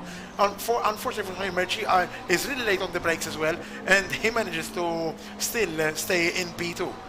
I'm betting that Vella will attack. I mean, will try to pass in the next few minutes, because as I'm seeing, Marcia is doing quite a few mistakes as well, because he's tense. Marcia is in the rugged edge. That's what it is. Marcia is in the rugged edge because he knows Dean Vella is pushing him behind him, and also Muscat is romping away 2.8 seconds now. I think Muscat got away, fly away, yeah? Unfortunately for Scott Muscat, he's 7.3 seconds away from the leaders. He is he should be further up ahead. Yes, that's right. Nico, you're obviously a racing driver. What's it like when you're being followed this closely for this long? How much pressure do you feel as a driver? I think it all depends on, what condition your car's in. Well, obviously how confident you are on the track, and well, how much you actually trust the other driver, because I think these guys, they've raced with each other for, quite a bit now. They know each other from different events, and yeah, I think these guys trust each other a fair bit, so I think Marcia knows, Dean is not going to launch sort of like a half-hearted attack just from half a second behind, so he knows that he can allow himself some sort of luxury there. And then now starting to catch back up as well, like an entire second pretty much to Muscat again.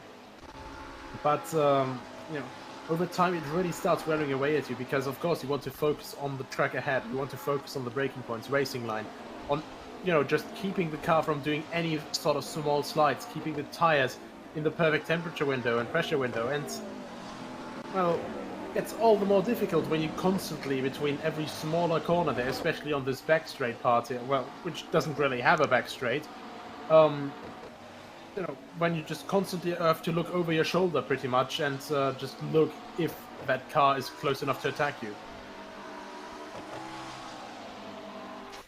Well, we see Dean Vella once again on the back of Michael Murcia. He's tried twice before to just put him off the line. He'll look for a move down the inside. He commits this time around through turn 1. They go side by side as they make their way in through turn 2. Murcia has the inside line. Dean Vella will try a little bit of a cutback here through turn 2. Now through these long right-handers of turns 3 and 4 as you're putting a load of heat into the left-hand side tyres now. We're on the brakes once again through in towards turn 5 and 6. Oh, it's very, very close between them, isn't it? But Michael Murcia saw that one coming. They ran side by side, and 7.5 minutes to go. I mean, well, we've got Murcia here, who really is under pressure, but he's showing that he knows how to manage that pressure. It just looks like twice on occasions here, Nico. He's struggled a little bit, especially with the first turn and that first braking zone. Yeah, I think it's just a really, really difficult braking zone as well, because you come through that right-hand kink on the, first of all, on the track map, which, of course, is the... Oh, that is a big lunge. It's a big, big lunge then, once again into 1 and then through turn 2. This time around, Dean Vella tries to hang it around the outside. No way through again, but he's got a really good run out of turn 2, but gets the rear end squirreling away. Manages to gather that up, but how much momentum has he lost? Because through these right-handers now, you really have to have momentum on your side. Just how much time has he lost with only 6.5 minutes left to go in this race, Nico? That could be a deciding factor in this one. Yeah, just really, really difficult there, and it was all over the back of Murcia there, but there was that slight little moment there. You just have absolutely no mercy next to the track. No tarmac runoff, no anything. It's instantly just grass, and well, that will mess you up right away. no mercy whatsoever from that, and I think Vela just realized that. Mercia, meanwhile, I think now he has some more time again to start focusing towards pushing towards Muscat, but I think, 6 minutes left, that's, I think, 7-8 laps now. That'll be very, very close to catch up these 4.8 seconds.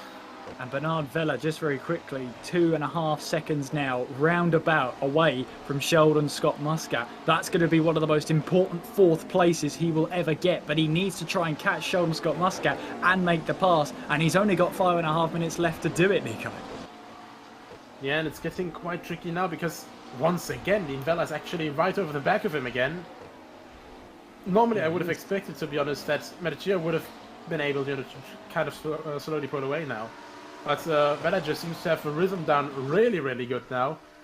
And you can actually see Mercia going really defensive very, very early out of the corner, actually stealing himself a little bit of momentum, I think. And, wow.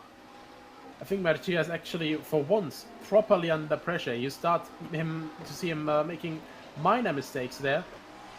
And I think Dean Vela really just has to look now, how can I exploit those mistakes to get past? Well, with just under 5 minutes to go, we'll hand over to you, Simon, and your trio in the studio, because we might have an action-packed 5 minutes coming up. Definitely, it does look like it. And Dean Vella, we talk about him, he did very well to save that slide. Like, credit where credit's due. That was an incredible, incredible save. But despite that, despite losing time, he's right back on the back of Mercia again. He very clearly has the pace. It's just a question of making the move stick, finding the right opportunity, and making it done.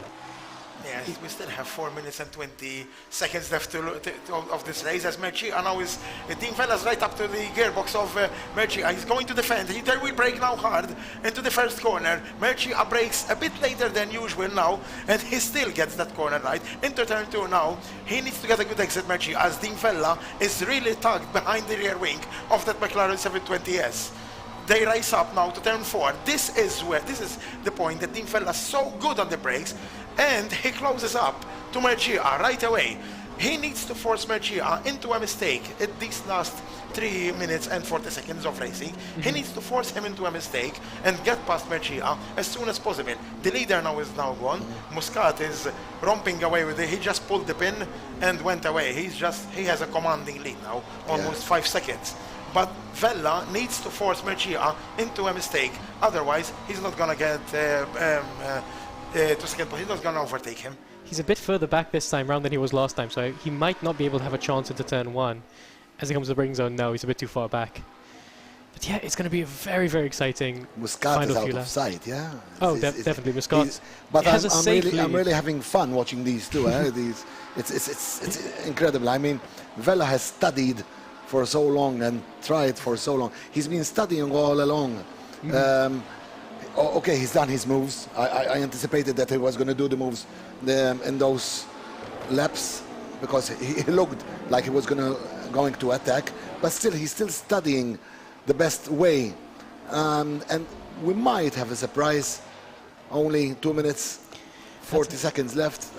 That's the thing, 2.5 minutes left. If he needs to find the opportunity, and he needs to find it as soon as possible. He also needs to get a good exit out of this final corner, and he now picks up the slipstream again. Once again, Dean Vella behind the rear wing of Mercia. He needs to pick up the slipstream. They break hard now to turn 1, but unfortunately for him, Mercia still maintains P2, Vella P3, and Muscat P1.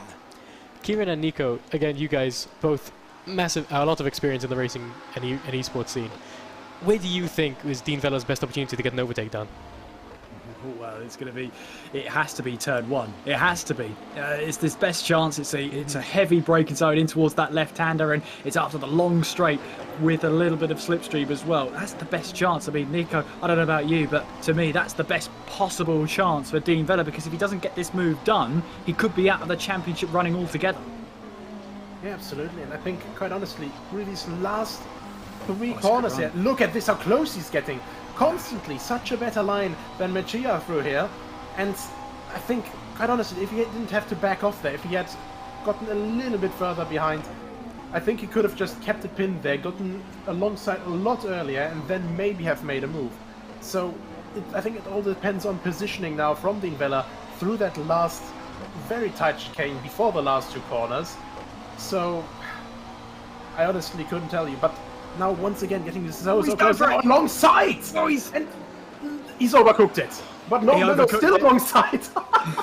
Still on the inside though, will he try and take the move away from Murcia? He knows this is such a championship defining move. He needs this second place to stay within the running, and he's got the move done on Mikel Murcia. Throw out that rule book, turn 1's out of here. Murcia's trying to move in towards turn 10, no way through there, but Dean Vella now getting into second place. I believe now our leader Jason Muscat has started the last lap of this race, and look who's joined the party as well. Sheldon Scott Muscat in 4th place, now with a sniff of a podium soon as well. Vella will be on the back of them as well. Bernard Vella, he might just be a lap or 2 late to the party, but he's going to be there in the closing stages of this one. But that's such an important move for Dean Vella. It could be one that keeps him in the championship hunt going into the last round next week when we head to that hour-long bumper special at Monza. There is Jason Muscat then. It's going to be close to the checkered flag, but well, he was denied a victory earlier on in this season thanks to a 5-second penalty. Well, he leads by 5.6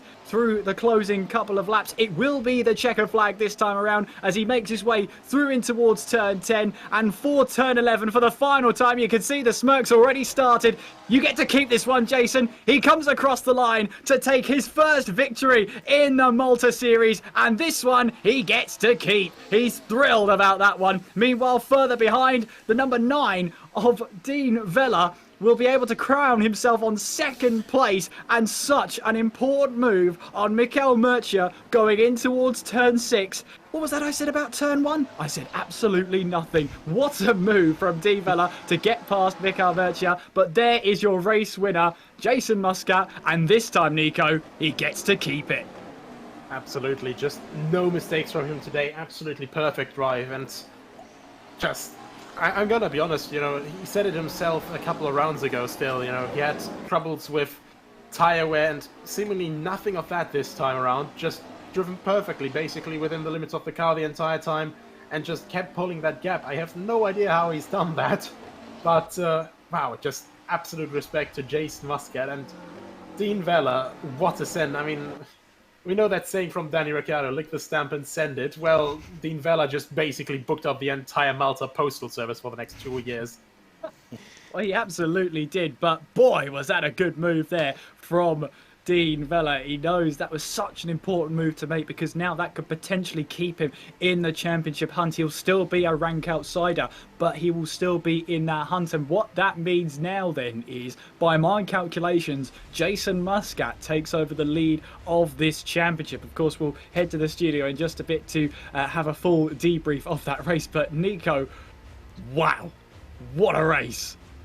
I thought, you know, he had overcooked it, just gone off track there into turn 7, or into turn 6, sorry, and you know, kept it alongside. Then Murcia also kept it alongside. They just went the entire squirrely section around the back, completely alongside, no problem whatsoever. And you know, finally, Dean Vella was finally able to pull up ahead through that last little through the last right-hander in sector 2. Just fantastic driving from both of them. So much respect from each other there, you know, to keep it without any contact whatsoever. And I'm at a loss for words, you know. This was just fantastic. Absolutely, it was absolutely brilliant. And I'm going to hand over to Simon, because I want to find out what himself, Edwin and Mario thought about that entire race. What a race, Simon. Let's see it from your point of view. Fantastic. I'm afraid I have to just see what you just said. What a race, and what a finish as well. Sensational. It was... Thank you. We talked about it during the race, you know, this tension building, these top 4 drivers in the championship all needing to improve, needing that extra set of points. And we had to wait right until the final lap to get it. Dean Vella making a very aggressive, very well-calculated, though, move on Mikel Murcia. And like Kieran said, not at turn 1. Hello, Kieran. But yeah, it's such a good move. And then again, to keep it through, like I said, battling very cleanly, very respectfully around the backside of the track, and gets an incredible P2. What a finish to the race. It was one of the most important overtakes that Dean Vella has ever made. It's massive for the championship as well. with Bernard Vella finishing in P5, this is going to have a very huge impact in the championship. Muscat, we all knew, only Mario knew that he was going to lead the race and possibly win, and he was right. Muscat did a fantastic race, finishing 5 seconds ahead of the whole pack. That was an incredible achievement, considering a 30-lap race on a short track. 5 seconds, that's a huge gap. He simply mastered the whole race. Dean Vella, what can we say about that overtake? I think it was the overtake of this national championship. Yeah. No one has ever overtook another driver sensationally like Dean Vella did. It was epic, millimetrically perfect, simply a stunning overtake. You could tell what Muscat was going to do from his driving, but then watching the race, my eyes were all the time on Dean Vella because. And I felt I was hitting you. I was going because I was feeling what was feeling, sort of. He was studying the whole race. He was trying to find the perfect moves to get in to overtake. And well, he did try, but I knew that in the last, I just felt it. It was in my bones that in the last laps. Exactly on the last lap, he was going to overtake, and he did. Yeah, we talk about like him studying, waiting for that perfect opportunity. I would argue that he never got that perfect opportunity, but he saw an opportunity, went for it, made some contact, but like not never unclean contact, never disrespectful, and he got the move done. So it's more. I think it was more a case of he knew time was running out. He knew he had to get this move done right then and there. Beautiful race. And I have to agree, absolutely beautiful. When he braked into turn 4, he was not sort of desperate to make the move done because he was really practicing that move in turn 4 and turn 1 for 15 minutes or half the race. The entire race. Half of the race. Definitely. It was first half of the race. He was sussing him out. Exactly. The last half of the race was trying to get exactly. He was trying and trying. He either tried having a good exit from the final corner, entering into the first corner better than him, or else outbraking him. He just picked his moment right at the exact time, and he was there. He picked it up. For sure. P2 for him. And let's not forget about how desperation would have affected. He knows that was the final lap, probably his last real overtaking opportunity, and he just took it. Must be so hard keeping cool. Definitely. Keeping it together for so long. Exactly. He took it brilliantly with no locking wheels, no bumping into each other. It was simply an epic overtake. But Muscat. I was about to say, we have to talk about... He just flew, yeah? Absolutely. Like, such a dominant drive. Obviously helped by Mircea and Dean Vella fighting. But even so, regardless, he kept his drive really clean. He kept it so well. In case you don't know, he has had some struggles on final laps. In his way all the time, Muscat. He has had some trouble, like, under pressure, but today there was absolutely none of it. He was incredibly sensational. It just shows that qualifying times don't tell the full story. Because he qualified in P2, but he had a perfect launch. His car jumped off the line, literally jumped off the line. While others had some wheel spin, he literally flew. When we saw the replay, in the end, it was exactly how you predicted. He knew that the start was crucial, and he took the opportunity and rose to the occasion, actually, because yes, Dean Vella and Mircea were having a tussle for P2 and P3, but he still was there in P1, and he took the opportunity to fly away. Dean Vella was a help as well for Muscat.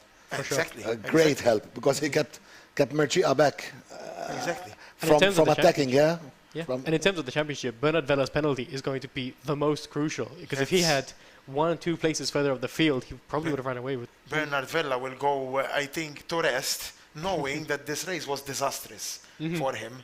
He was in P2, I think, when he entered the pits. That this race was a real disaster for Bernard Vella. That's going to have a huge impact on the championship. And that's the thing, one tiny mistake, just jumping the start ever so slightly, and he probably threw away what would have maybe been a podium finish. Exactly. But with Dean Vella's speed, it could not have been. It could have been a 4th, or if he made a mistake, a 5th. And again, I'm going to keep mentioning Dean Vella because he really was the entertainment of today's session. He was, wasn't he? For me, it was. That brilliant save. It was. We've seen it time and time again, once these cars snap, they're very, very difficult to control. Like we've seen spins up and down every race. He controlled it beautifully, and then he had the pace to get back up to Mircea, make the move. incredible. I just couldn't stop myself. I was we were cheering. Yeah, we were applauding Dean Vella for that overtake is going to be the overtake of the whole national championship. For the people who didn't have the luxury of seeing us throughout the entire race, there was some silent clapping and cheering. Now, Kieran and Nico, we'll jump back to you to get your final thoughts on the race. Thank you very much, Simon, and I couldn't agree more. Fantastic race, decided by a late lunge into a corner that's definitely turn one. Who said turn one being the best opportunity to overtake? Yeah, they don't know what they're talking about. Clearly it was turn 6, as Dean Vella showed us all. A move that could define a championship. Nico, is it fair to assess it like that?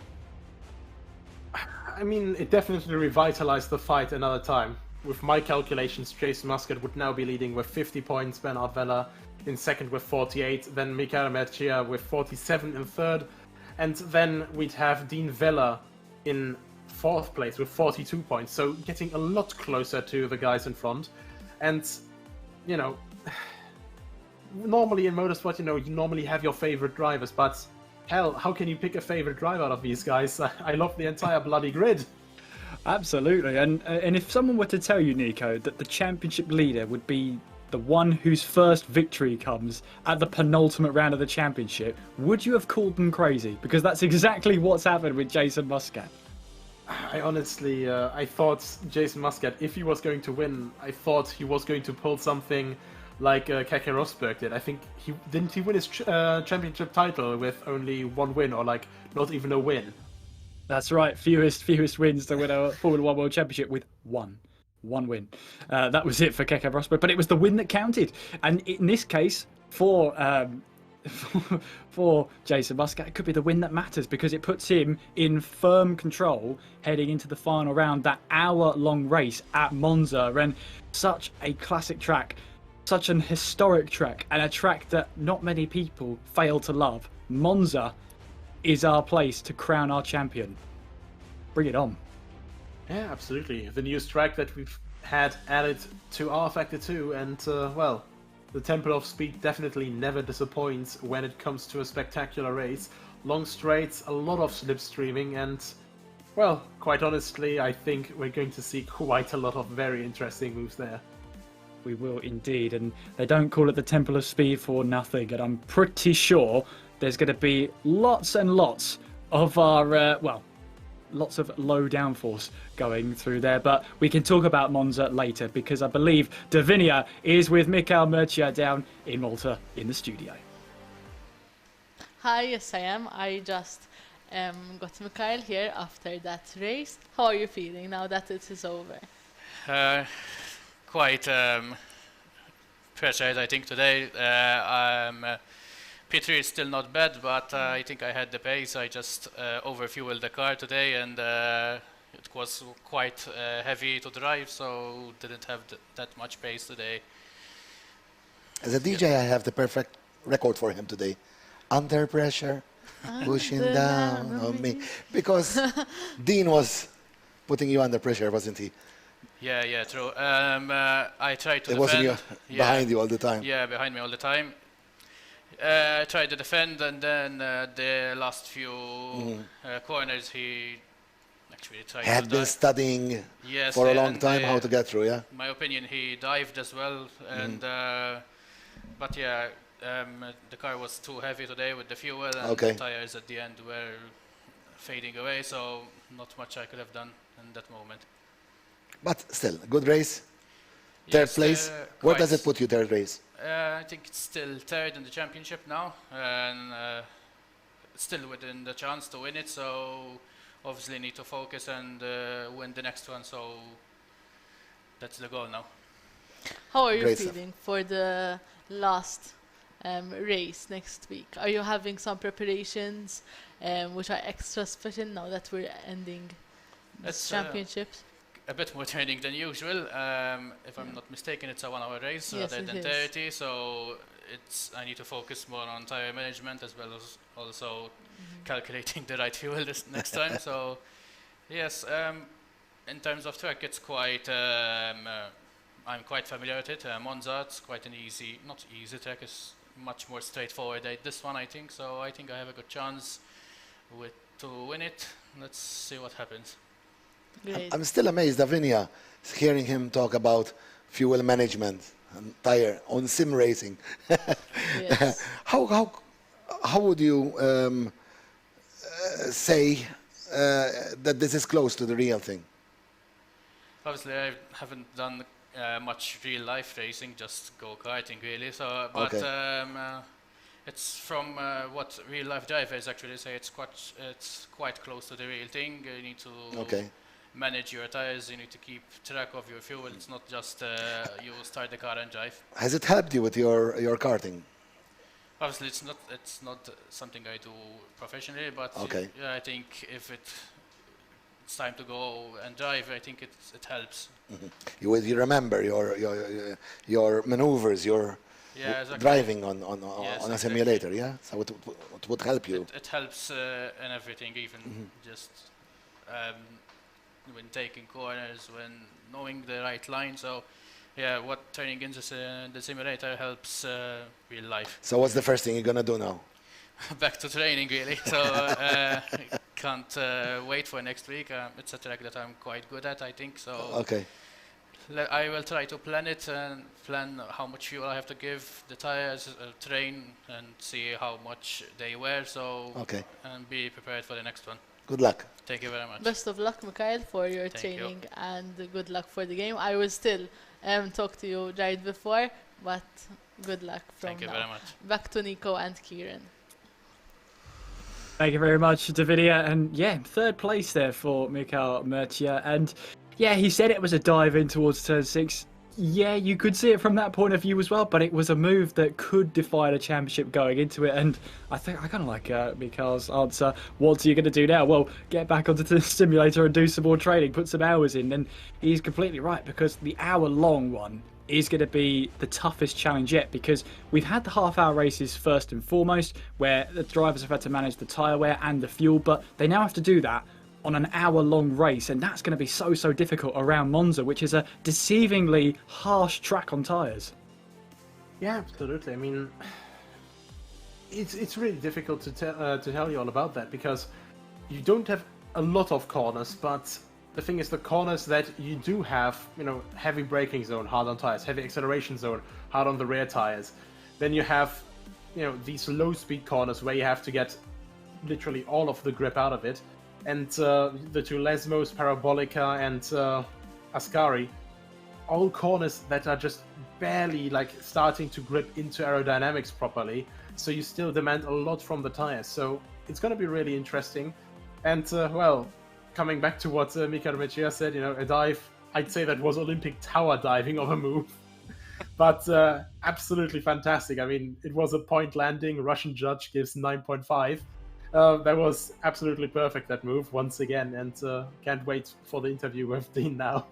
Yeah, I'm looking forward to that one especially, but could the race at Monza, and I'll open this up to you, Nico, because of what the racing we've seen so far, it looks like the tyres are getting close to being towards the canvas sort of type tyre wear, so is there the opportunity for pit stops? Would the drivers seriously consider a pit stop at Monza? I do wonder, you can do a full hour easily on a normal tank. I think the main thing will be, how you conserve your tires and, obviously how much you get along with the standard setup.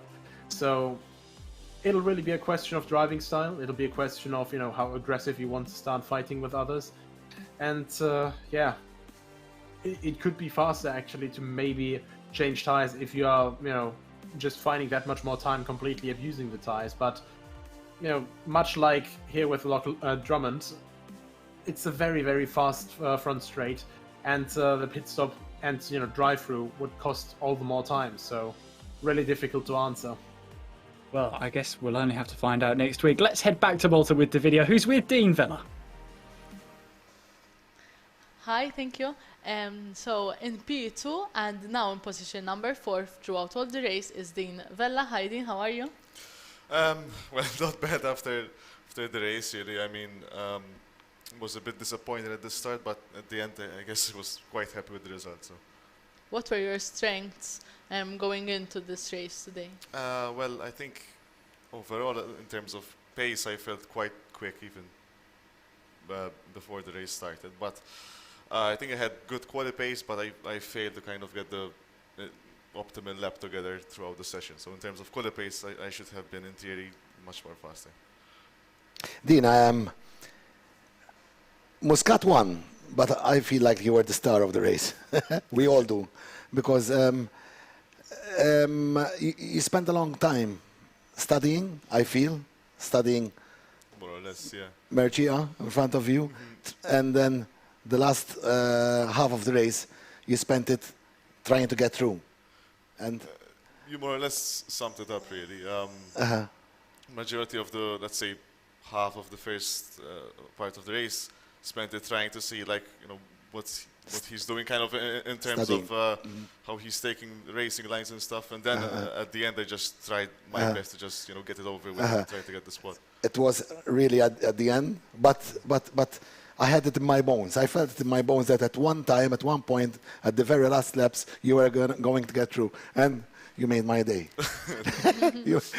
This race was really great. It was really worth it staying and watching. And so I enjoyed it so much, Davinia. I mean, yes, he's very been great. exciting race. I mean, as you do always, you try your best and then you see what position you end up in. Are you excited for the final round? Yeah, definitely. I mean, it's Monza, so everyone likes Monza. But I think in terms of championship standings for myself, the best I can get, really, I think at this point is P3 maybe, and maybe P2 with some kind of miracle or something. But yeah, still excited either way to just try and see if I can win one last round. So.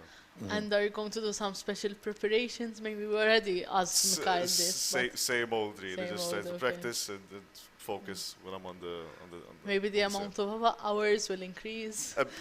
A bit more, maybe. Yeah. How much time do you spend, like? I mean, I try to at least do an hour a day just to get an hour a day, more or less, and that gets me up to speed. You will have 1 hour. Next race, you will have 1 hour. Exactly. Race, so might jump from 2 hours a day, maybe if I depends on the schedule. Yeah. And you have your own simulator at home exactly, and everything. Well, from me, good luck and enjoy it. Thank you. Thank you. Thanks. So Dean Vella there, second place in that race, brings him firmly into that championship battle, although he will be going in there as the rank outsider, 8 points off the top of the standings right now. But you've got to be in it to win it, and he's definitely in it. Absolutely he is. And quite honestly, I think the front fight, it will be even closer now. I mean, we started this round with the top 3 separated by 4 points. Now it's the top 3 separated by 3 points. And of course, Dean Vella also closing quite a few points to the championship leader. So anything is possible at this point, I think. Anything is possible, and we were having a chat there between myself, Nico, and Nathan Mifsud, who's running the scenes behind there, and he's just pointed out that although pit stops might be on the cards, they're not mandatory. That's going to be the important part. Will there be drivers who maybe think about a pit stop halfway through the race on Friday, and maybe there'll be drivers who will just think, right, well, if I manage the tyres, I need to go the whole race without stopping once. That is going to be an interesting element to add into Friday's finale. Yeah, it's all about strategy then, and you know, I think Monza especially, you know, it's not just about, you know, do you want to overtake right here, right now. It's also about, you know, if you're just gonna hang back a little bit, maybe just enjoy the slipstream, maybe save a bit of fuel as well. You know, in that case, you can go a bit lighter, and well,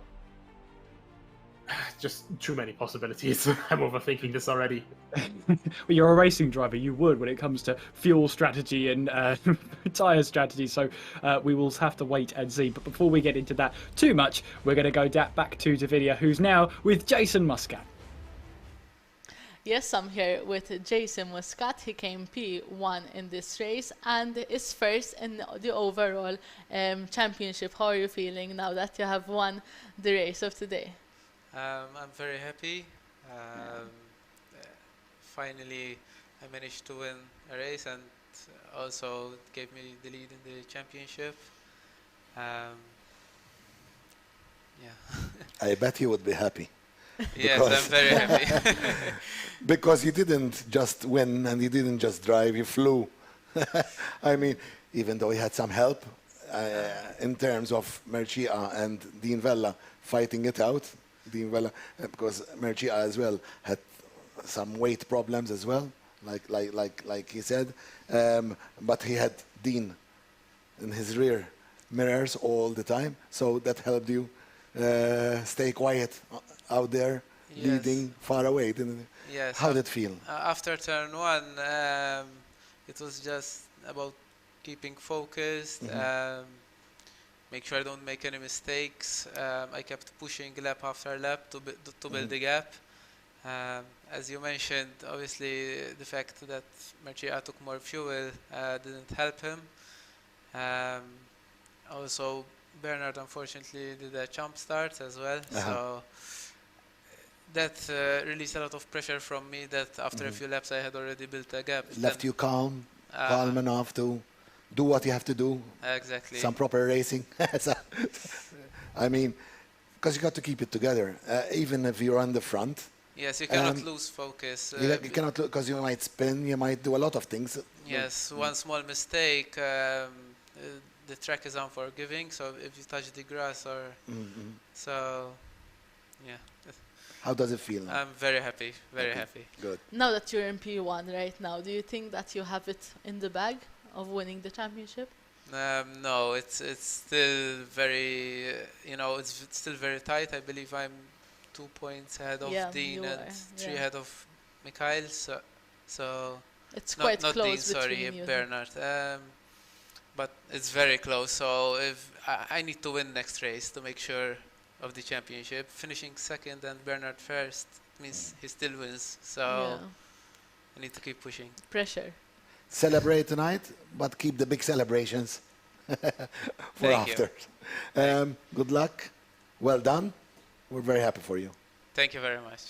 Thank you, Jason. Thank you. So just before closing, I would like to thank Mario for joining us tonight. It was a real pleasure meeting you and also sharing your life with us. I know that you have kids at home and you left them there to come and join us here in this motorsport world in eSim Racing. I hope you had fun as much as I did. I would also like to thank our commentators for today, Mario, before we had Edwin and Simon, and also Nico and Kieran. Finally, the sponsors, Enemed, CX3 Gaming Malta, Vibe, and also the Malta Motorsport Federation. Thank you. Thank you very much, Davidia, and great to hear from our race winner there, Jason Muscat, and also pointing out a very, very important point that even a second place on Friday may not be enough, because if Bernard Vella then goes on to win the race, well, he'll win the championship on countback, and that's the sign of a racing driver who's already looking forward to the next round and already seeing the championship permutations revealed in front of him. Yeah, not quite a relaxing job, is it? Always new things to worry about. And, of course, for all 3 of them, well, not even all 3 of them, for all 9 of them, it's all about, training, and getting used to the new track as much as possible before, next weekend comes around. And it will come around quicker with the championship finale happening next week on Friday, the 10th of September. Write it down, mark it in your diary, set a reminder in your phone if you need to. You will not want to miss the championship finale when we head to Monza in the World Pro Racing Simulation Centre for one last time to decide who will become the champion. It's Jason Muscat who leads the championship on 50 points, Bernard Vella in second place on 48, Mikhail Mercia on 47 points in third place, and rank outsider Dean Vella 4th place in the championship, with that move on Mikhail Mercia still keeping him in the championship hunt. Any 4 of them could win it in Friday's finale. You will not want to miss it. From myself, Kieran McGinley, and from Nico Hillebrand, it's been a pleasure to bring this race to you. We look forward to seeing you on Friday. And a big shout out as well to our sponsors, the Malta National GT3 Championship 2021, fueled by Enemed and also sponsored by Gaming Malta, the Malta Motorsport Federation, 3CX and Vibe FM. A big shout out to all of the guys down at the studio, to Davidia and Simon for hosting their parts out as Edwin and as as well as Edwin down there as well with DJ Banana as well. What a great nickname. And I'll have to see if I can find out. Mario, yes, Mario, DJ Banana, I'm being told in my ear. Fantastic to hear, and fantastic to hear the stories there as well. Well, we hope to see you for Friday's finale here at World Pro Racing for the Malta National GT3 Championship. Place your bets and we'll see you on Friday. Until then, take care of yourselves and we'll see you very soon. Good night.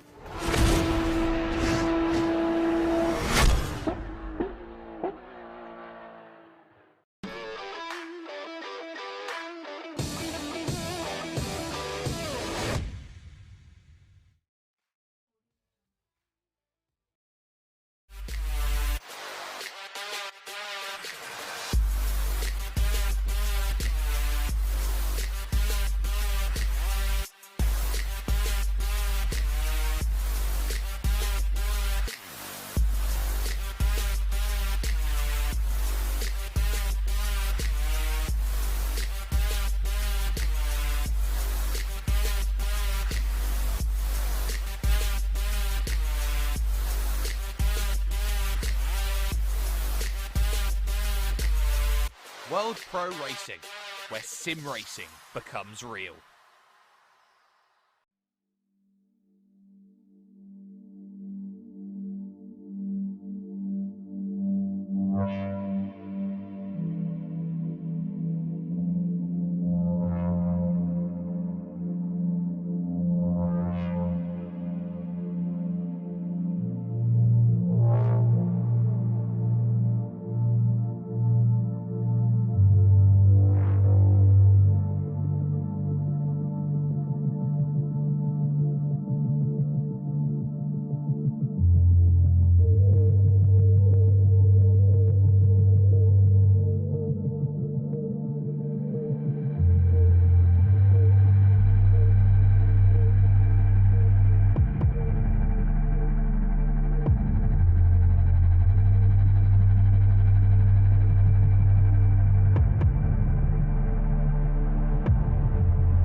Office without limits.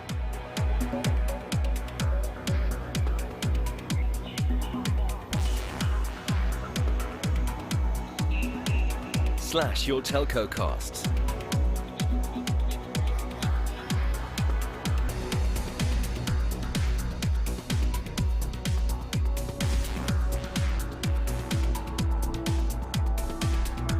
Boost agent productivity and customer service.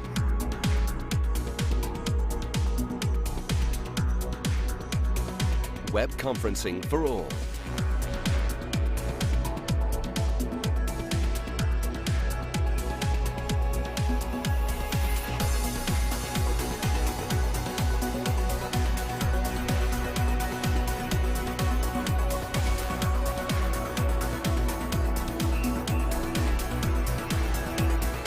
Never miss a call.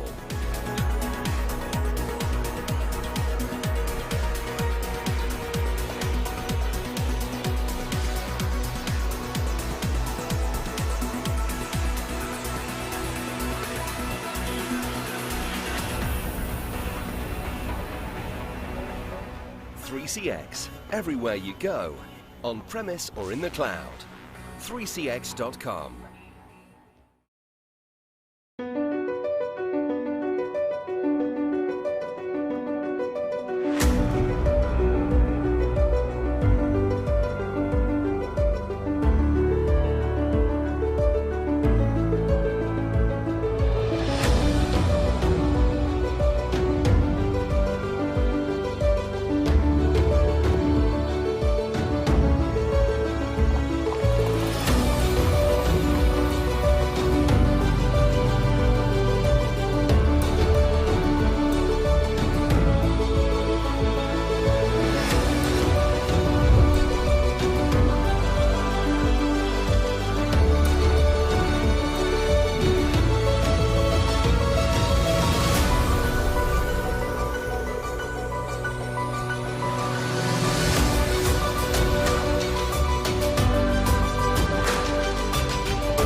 saħħalsulhom il-fuel. Ara ġej.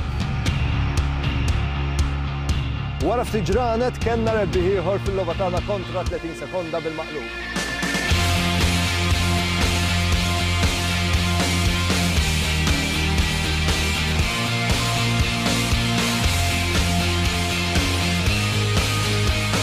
Suqu fuq ir-riserva xejdu le mhix se tieqaf.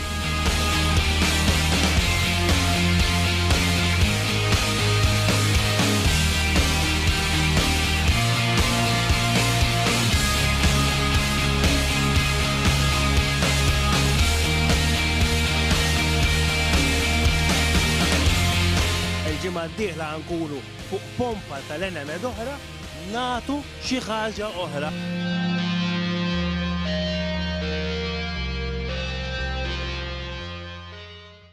Senna was a god. No one could even dream to follow him. I'm from a very humble background. The role of women at that time were really difficult. It's just so dangerous. You're risking not only your life, but also my life.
Okay, we proceed to the start.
World Pro Racing, where sim racing becomes real.